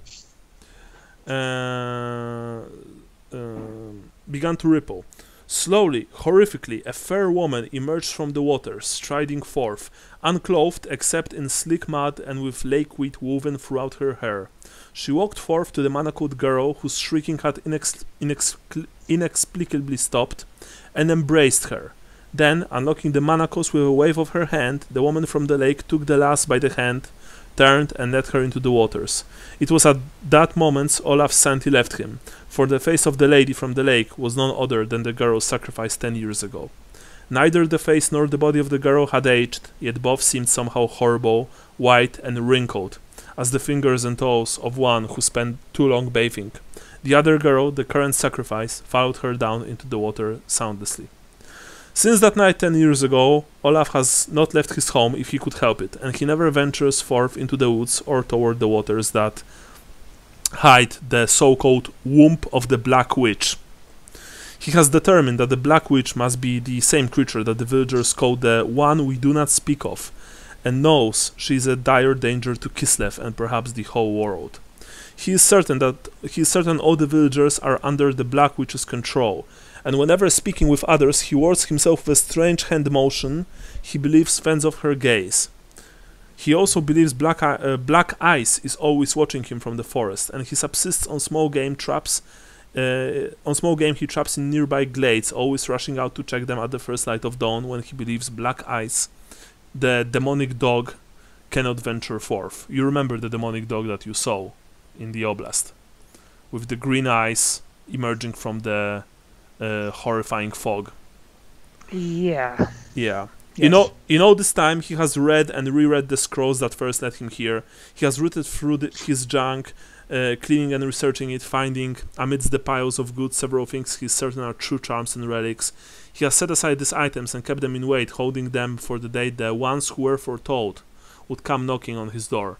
Such heroes are not spoken of in the stories or prophecies that first led Olaf here, but, and you guessed this, his unhinged mind has convinced him such heroes do exist. Because he discovered he is not up to the task of defeating her, he has conjured up an image of heroes of old, like the adventuring parties of childhood tales, who he believes are destined to come to him for help in destroying her. This delusion puts him in the role of the old wise man, the elder advisor who guides the brave young champions. When the champions did not show up 3 years ago to stop the next sacrifice, he began to lose hope, but now you are here. He is a man, or madman, reborn. That's essentially what you've gotten from his tale. And now he wants you. He points to the rickety ladder leading to the attic. Come there. There are things waiting for you there. Artifacts of great power that will help you defeat the Black Witch of the Crags. Funnily enough, Cadwell and Konrad, you think that you've heard this name before. Perhaps some madman uttered it under Wolfenburg, outside of Wolfenburg, or maybe someone else in the Crusade. You don't know. Maybe you've heard it in Talaheim or in Stirland. But when he mentioned Black Witch, all of you thought that you've heard this dreadful name before. And by the way, when he said the name, inexplicably you felt this cold dread. And you can feel your hair just, stand up. You don't know why. Please come up the ladder. You will be given artifacts of great power. You are the ones who were foretold, he says. All right. Yeah. Yes. Show us. All of you want to go there? Yeah, Konrad does. Okay. Luther also. What about you, Cadwell? Cadwell? Muted? I follow. Okay, yeah, sure. I was muted. Okay. Okay, yeah, so you follow him up a rickety ladder to his attic. The attic is cramped, dark, dusty. You can smell mold in the air. It's, the main shop was bad, but this is even worse. There's a chest. There's only a single chest there. Like, all of his stuff is down the ladder. And here, in this small space that all of you practically have to be bent to just, be here, there's only this really plain-looking chest. He opens the chest with a key that he fished out from under his shirt. And he beckons you to come forward to look inside. And there are things there. You don't know, perhaps this man is truly mad. Or maybe, just maybe, he is also lucky. Or you are lucky. Because there are items here that fit each and every one of you. First of all, Cadwell, Which item do you need for your next profession? Next profession? Mm-hmm. I haven't thought that far ahead yet. What about for this profession? To finish this Well, profession, what's your career exit? yeah. What do you need for your career exit? Is what he's asking. Yeah. This profession, yeah, sure. I'll pull it up real quick. Okay. I think I need The same questions for you, Konrad, and for you, Luther. Each of you gain a single item of your choice for your current profession to end your current profession. Well, I think I'm going for the full suit of mail. Okay, sure. There is. Same here. There is. That's what I need. Of course, there is. I'm getting there. Give me a sec. Gotta find it. There we are. So what did you need, Cadville? Mail. Mail. Okay. Yeah, and Is the suits of mail are they are almost tailored to both of you. They fit really well. You were asking Brand something, sorry? Is that 4 points of armor? No, 3. 3. But Okay. remember, it also gives you -10 to your agility. Yeah. Yeah. Okay. Yeah, so there will also be Luther. I'm still getting there. Okay, so aside from that, there are 3 medallions for each of you. And the medallions are this plain-looking discs with symbols, rather primitive symbols etched into them. You see that there is a symbol of a griffin, of a stag, of a wolf, of an owl, of an eagle. They are all on this very simple but sturdy leather cords. They look solid enough. Olaf ushers you to take them.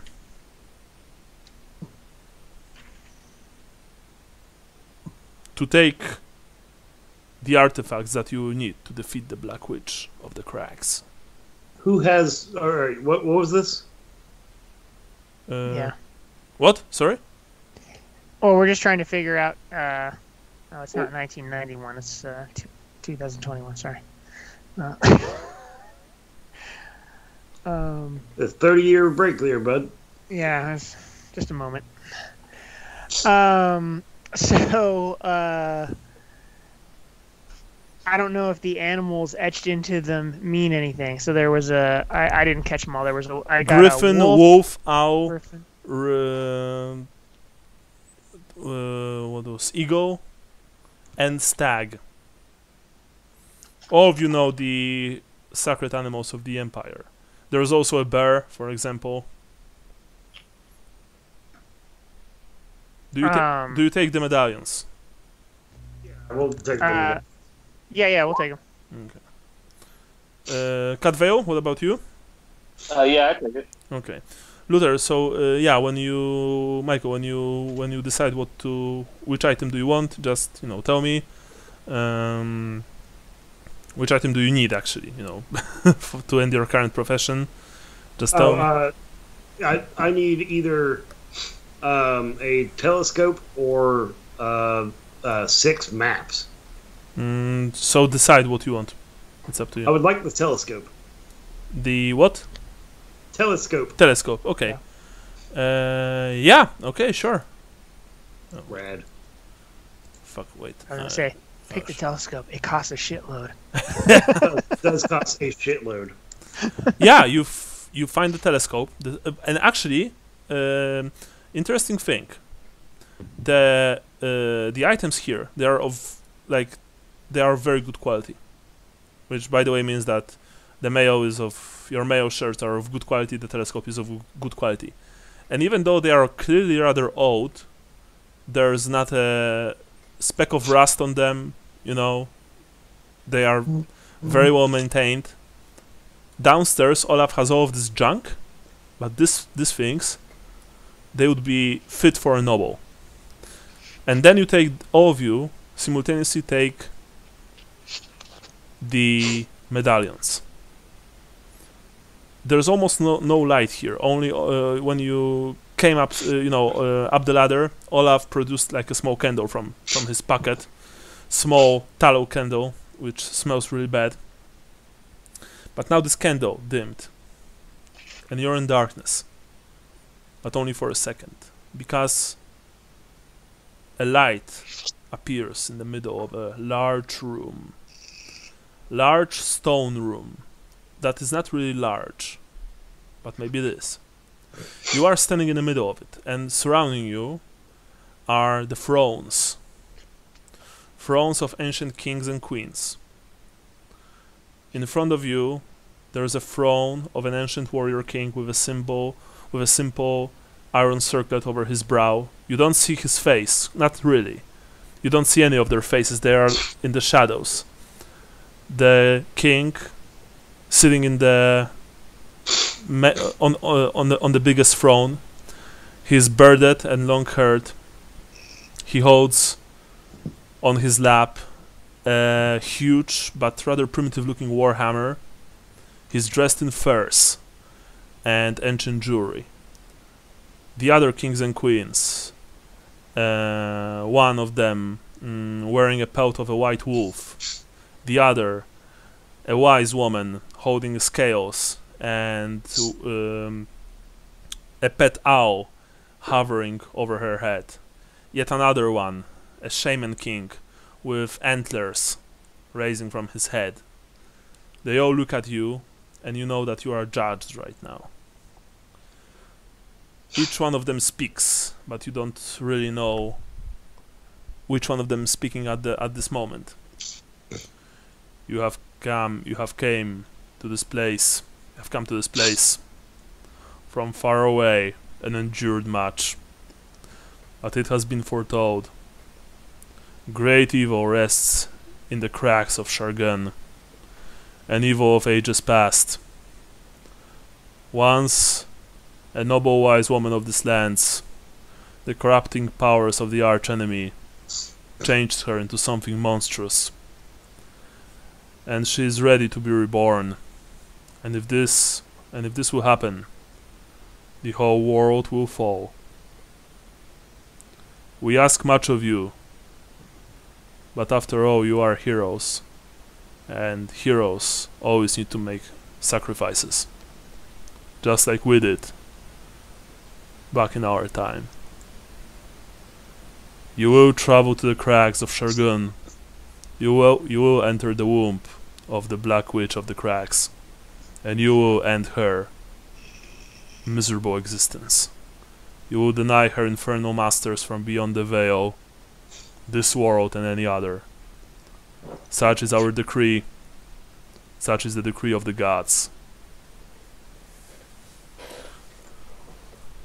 And you see that between the thrones stand other people. Some of them you knew. Konrad, you think you see Francisco, perhaps. Cadveo, you spot Ali and his father. There are also figures that you don't recognize. A young man with a wooden leg, a short, diminutive figure of a halfling, a woodsman from Talaheim, and a man of faith. You don't know who these men are. You never saw. Perhaps some of them you saw them. Perhaps some of them you saw when you were traveling through the oblast. Strange visions that you had there. But you know that they look at you, and even though they don't say anything, they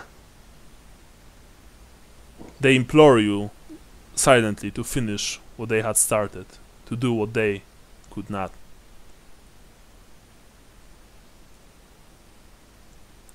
And the figures on the thrones, they don't say anything. And eventually, after what feels like hours, but in reality perhaps was mere seconds, the vision ends, the thrones fade, the faceless people, your predecessors, disappear into the shadows, and you're once again in the musty, dusty attic of Olaf Pendestag, the former Kossar who, despite everything, believed that one day heroes will visit his home, heroes who will end this primordial evil lurking in the Crags of Shargun. You look at each other and all of you know that you saw it. Oh, you saw it. It wasn't like, a single vision for only one of you. All of you were there. Olaf looks at you with this pleading,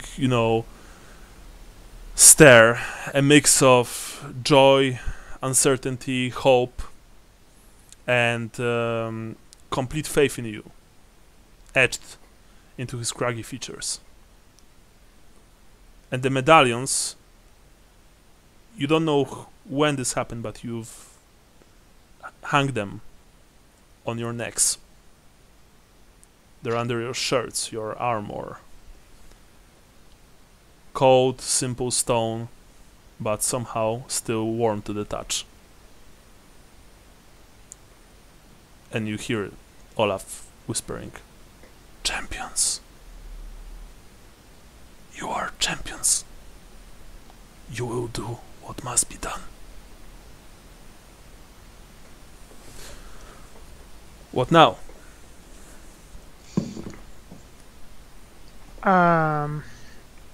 Konrad says, each of you gain a single fate point, by the way. "Oh, sweet." So Konrad, I would like to start my 3-part apology by saying I always believed in Sigmar, but I just didn't think it was that great, and I'm sorry that I gave you so much shit.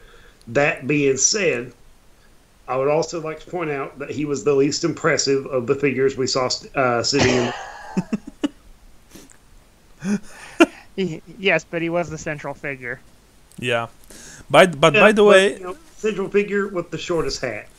But by the way, interesting enough, Cadvale, what you saw wasn't exactly the same that what Konrad and Luther saw.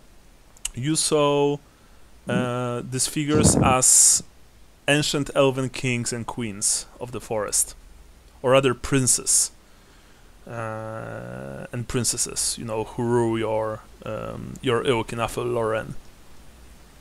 You heard the same words, but they were spoken in Elfarin. And for example, instead of the great warrior with a warhammer, the central figure that you saw was almost undoubtedly King in the Woods, or some aspect of Great Orion. At least that's what you think, Adveo. Just so you know. And I hope that you're listening, Brian. I'm not speaking to... Okay. I'm kind of like smirking as Luther and Konrad are arguing about what they saw, because their minds can't handle the truth. Yes. Yeah. So, with that, I guess you go down the ladder. Or do you want to do something else? Well, all I want to say is so Olaf, we know where we need to go, but we don't know how to get there. I can't lead you to the lake above the womb. I can't overcome my fear from the first time I saw proof of the Black Witch's existence 13 years ago. Nor the shame of letting one of the village girls be sacrificed on that night. I will give you directions. Head east until you reach the river. Then follow it upstream until you find the cave. Easy as pie. Okay. You can spend the night at my place, fasting and meditating, so that when you finally travel towards this place, you'll be prepared as best as you can. Yes, sounds great. I will meditate on Sigmar's greatness and how he will guide my blade. Yeah, actually, that's interesting enough, Konrad. For example, your chainmail has Sigmarite iconography all over it. You've only spotted it when you came down the ladder with Olaf. There are twin-tailed comets and hammers, cat veil. Meanwhile, your chainmail has like floral motifs, leaf motifs. It's almost you think it was made by a human hand, but it was surely made by someone who appreciates nature. While you, Lufer, you see a small inscription on the side of the telescope. Tal will show you the way. See, I have the most impressive one, obviously. Mm. See, it's like a direct message from my God. You guys just got like, hey, it's still a mystery. You know, mine's like a personal note. Mm-hmm.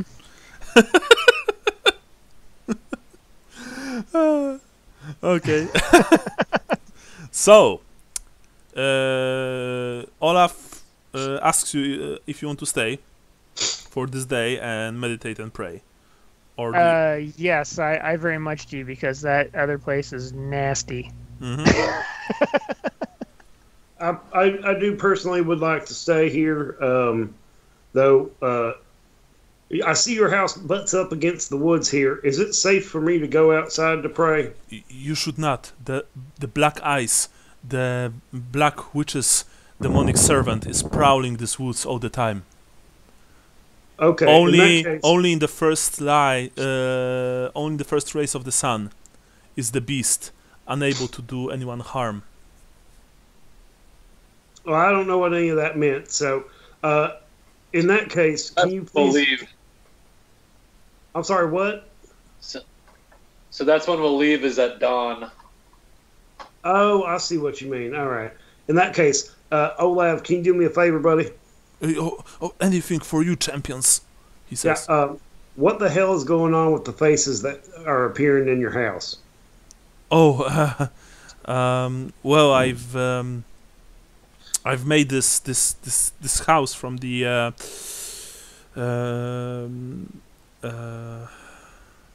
this again.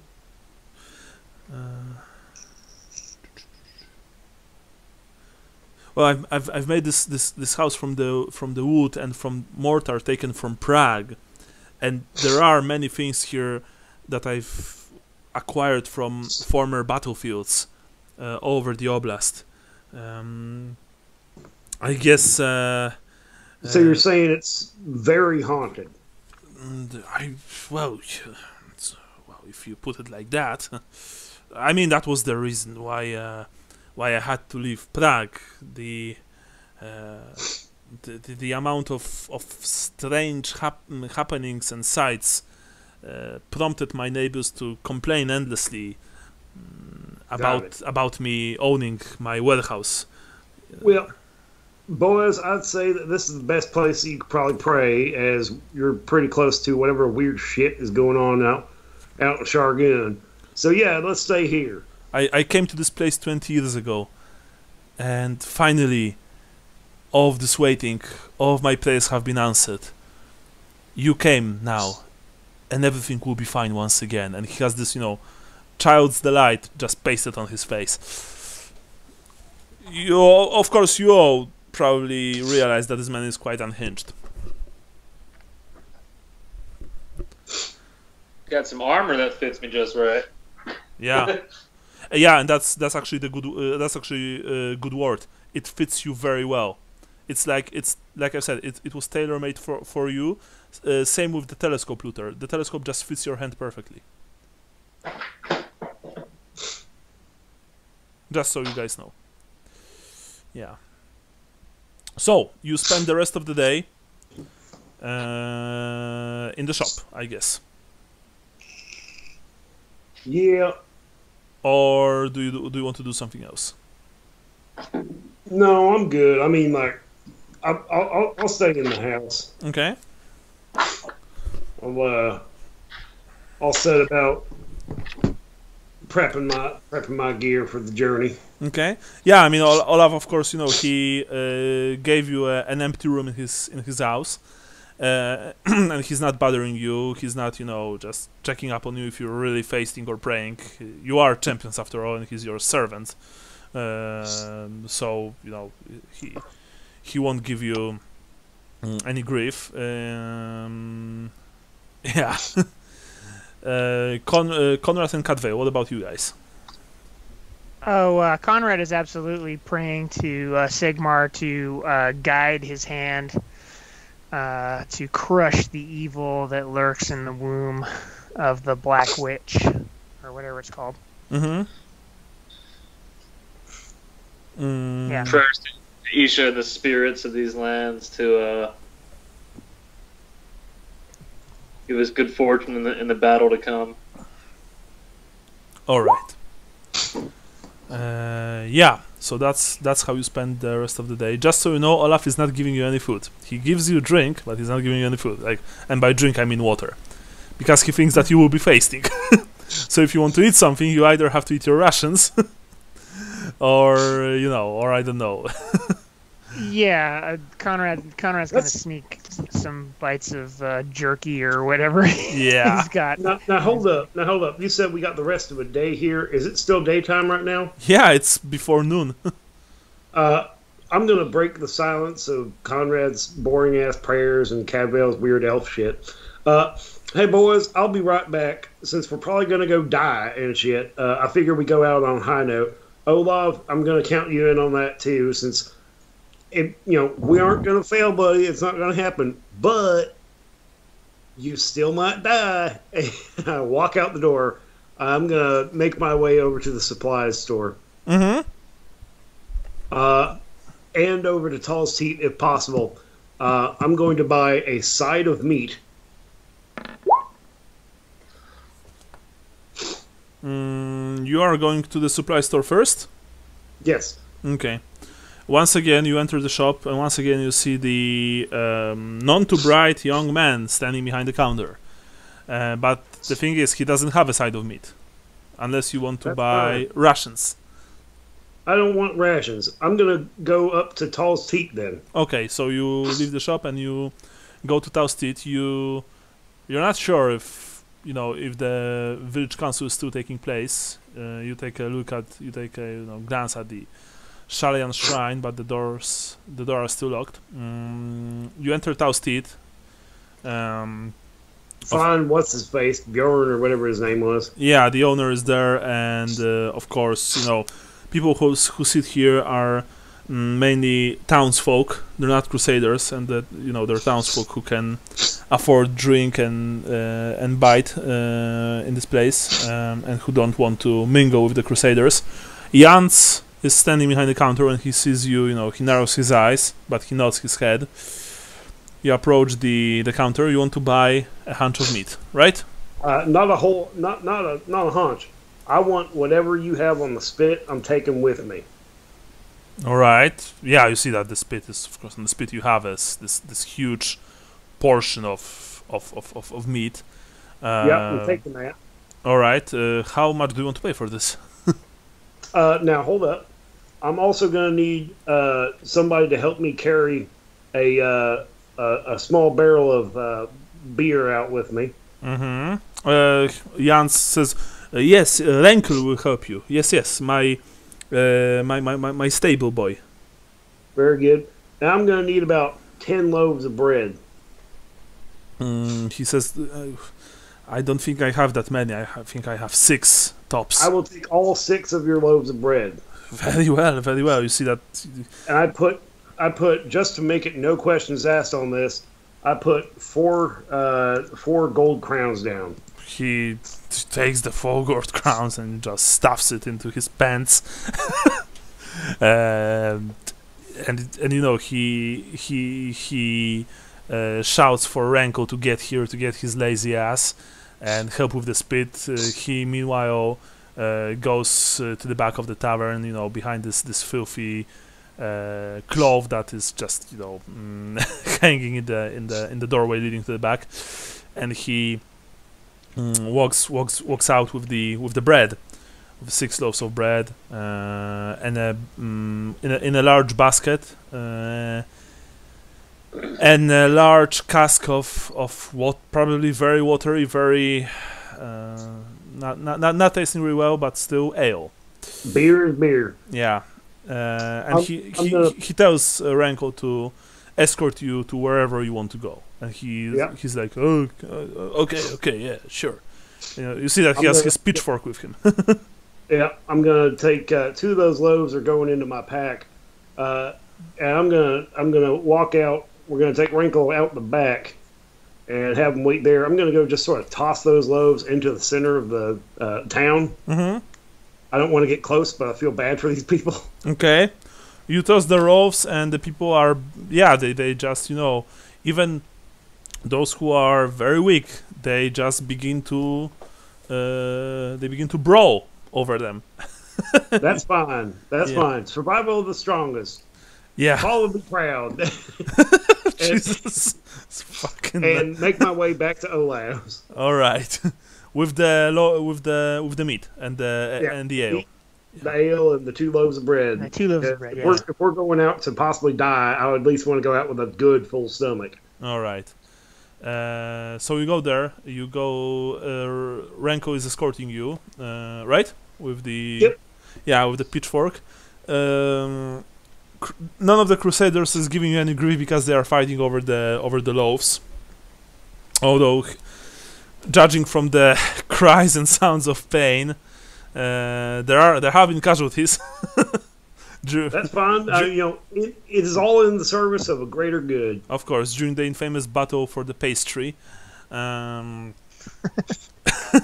you reach Pendestax. Bretonia has had wars over less. Yeah, but it's not a real country. So eventually you reach Olaf's curiosities, and you see that when Renko saw where you're going, he was like, he winced a bit, but still he escorted you right to the door.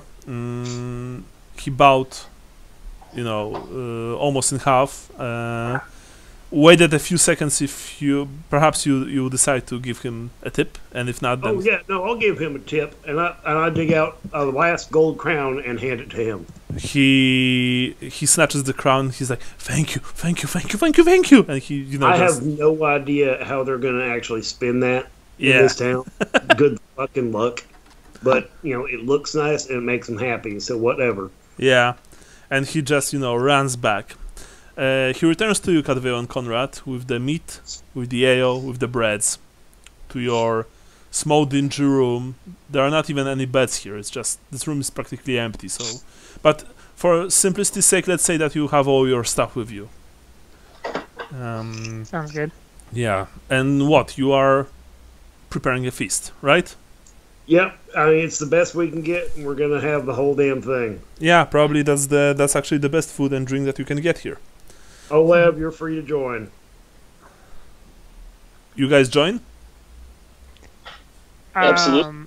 Yeah, I'll join. I say, Olaf, we will. Olaf is not here. You are in the room alone, but you can go out and talk to him if you want. Nah, okay. I'll go get him. I'm not a bastard. Olaf, Konrad's being a bastard. You get in here. Okay. Sorry, Konrad, what you were saying? Oh, nothing. I was just gonna say that I thought if he was in here and starting to get upset about it, we'd say something to him. But if he's not there, then we don't have to bother. But now I guess we have to bother. Yeah, we do. All right. Olaf is not sure if he's worthy to eat and drink with you, but after you insist, he of course sits. You all sit around the huge hunch of roasted meat. Olaf produced simple clay cups, and you pour thin bitter beer into them. You share the bread. It all feels very natural, very human-like, very elf-like at Vale, of course. It feels very normal. Although you do know that perhaps soon, very soon,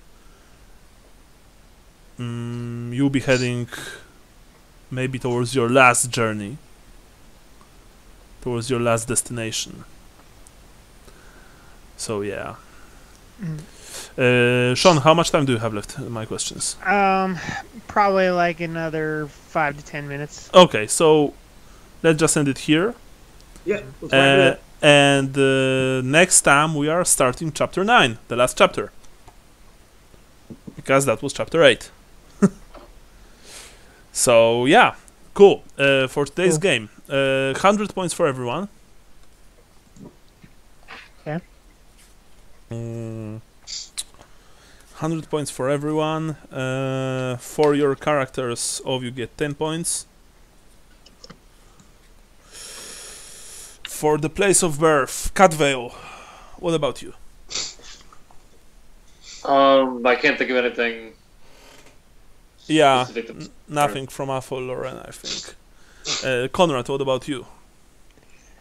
Well, I got sort of an invitation to talk about Ostland, yeah. Ostland from Mhm. What's Her Nuts, but all I could really come up with was like, yes, the capital, blah blah blah. So Mhm. I'm not sure that that's really totally worthy of points. I mean, not really. You didn't. Yeah. I thought that maybe you're going to talk to her a bit more because she was your country woman. But yeah, I mean, it's no pressure, right? So Yeah. yeah, Luther, what about you? What about Stirland? I did not mention Sterling hardly at all. Yeah, I also think. Religion, all of you 10 points. Without any doubt. Star sign, Catvale. Courageous, doomed. I had an opportunity with the towards the end there, but I didn't say anything. Okay. Yeah. Konrad, what about you? The 2 bullocks. Man, I missed the chance to be fertile with the Chilean. Damn it. With the alcoholic priestess of Sharia. What a hero. Come on, Konrad, go sow those wild oats.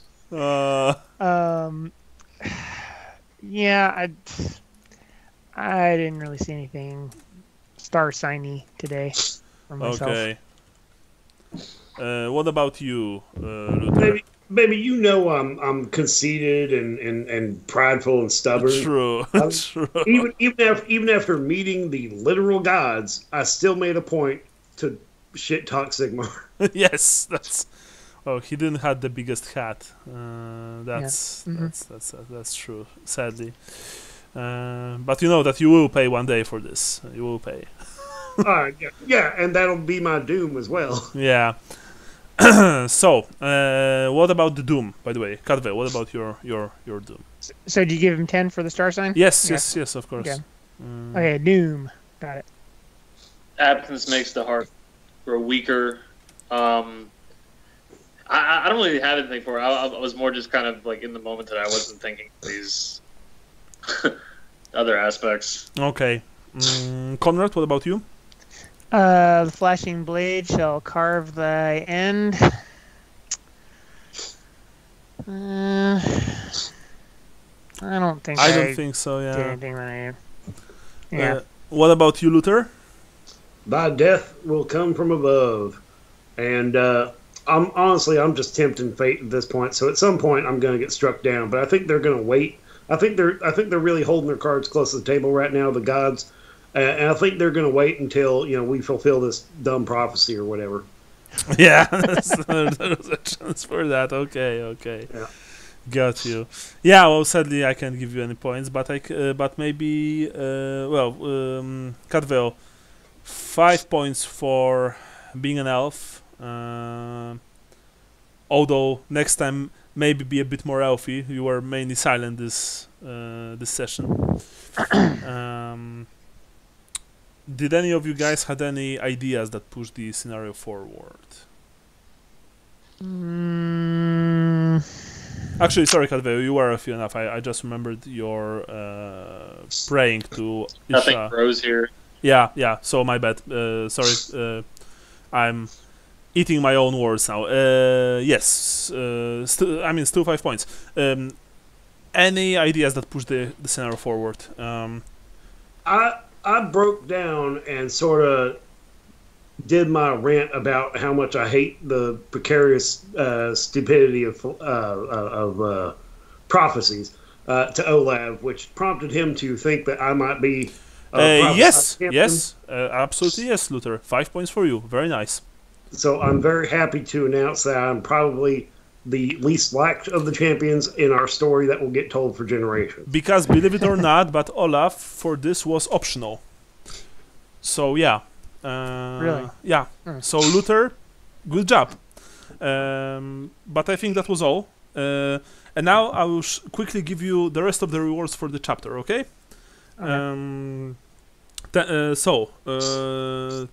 Role-playing interact. Actually, I'm not going to tell you for what. I'm just going to tell you about the points, as usual. Okay. 10. Okay. Konrad, only Konrad. 10. All of you, 10. All of you, 15.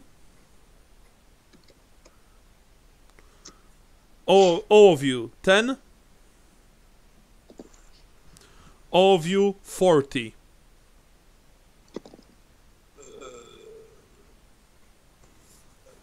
Okay. 40, So- not 14. 40. Yeah, 4-0. Yeah. So Konrad 10, and then all 10, all 10, all 15, all 10, all 40. Yes, exactly. Okay. I'm going to have to figure out how to spend 500 XP. Yeah, by the way, Konrad, you don't have the penalties anymore. Okay, yeah, good. They've disappeared completely. After the night, after you spend the night in Olaf's house. So next morning you leave for the Crags, and we'll start the final chapter. I don't know how long it will be, but probably not very. The final chapter is quite compact, but it's very nice. Also, guys, just I will say this at the start of our next game, but I'm also going to say this now. Final chapter is short and compact. It is also very, very, very, very hard, and I would just tell you not to be surprised, and that's all I'm going to say on this matter. Okay. Yeah, and next game will, I guess it will be 9th, perhaps, of May. I cannot do the 9th because that is Mother's Day in the United States, and I will be skinned alive. Okay, sure. I also can't do the 9th, partly for the same reason, but also because on the 8th I'll be getting my second dose. Okay. Well, the thing is that on the 14th, 15th, and 16th, I'm out of town. Okay. So my question is, are we skipping to 22nd or 23rd, or are we trying to do, for example, 7th, or I don't know, some other day? It's up to you guys. Yeah, look. I'm pretty much open for. I can also play like in the, I mean, the middle of the week. When we are playing, it's very early for you guys. So yeah. Yeah, I can't do Yeah, this. yeah. I'm currently working 4:30 in the morning to about 4:30 in the afternoon right now. Okay, yeah. So my question is, are we going for, we're trying for 7th, or are we just going for 23rd of May? Yeah, I don't think I would be able to do the 7th because I'll be in the middle of work. Okay. When on our normal game time. Okay. And since I only work 3 hours a day, I can't really tell them to fuck off. Yeah. Okay, so let's just book this for 23rd. Yeah, that'll work. Yeah. Right. That'll give me time to figure out how to spend 500 XP. Yeah. There you go. And will give me, yeah, and we can along the way we can maybe discuss if we like either want Call of Cthulhu next or Delta Green or stuff like that. Okay. Yeah. Okay, guys. So I'll see you on the 23rd of May, and take care. Bye. Okay, Thanks. later. Cool. See ya. See you.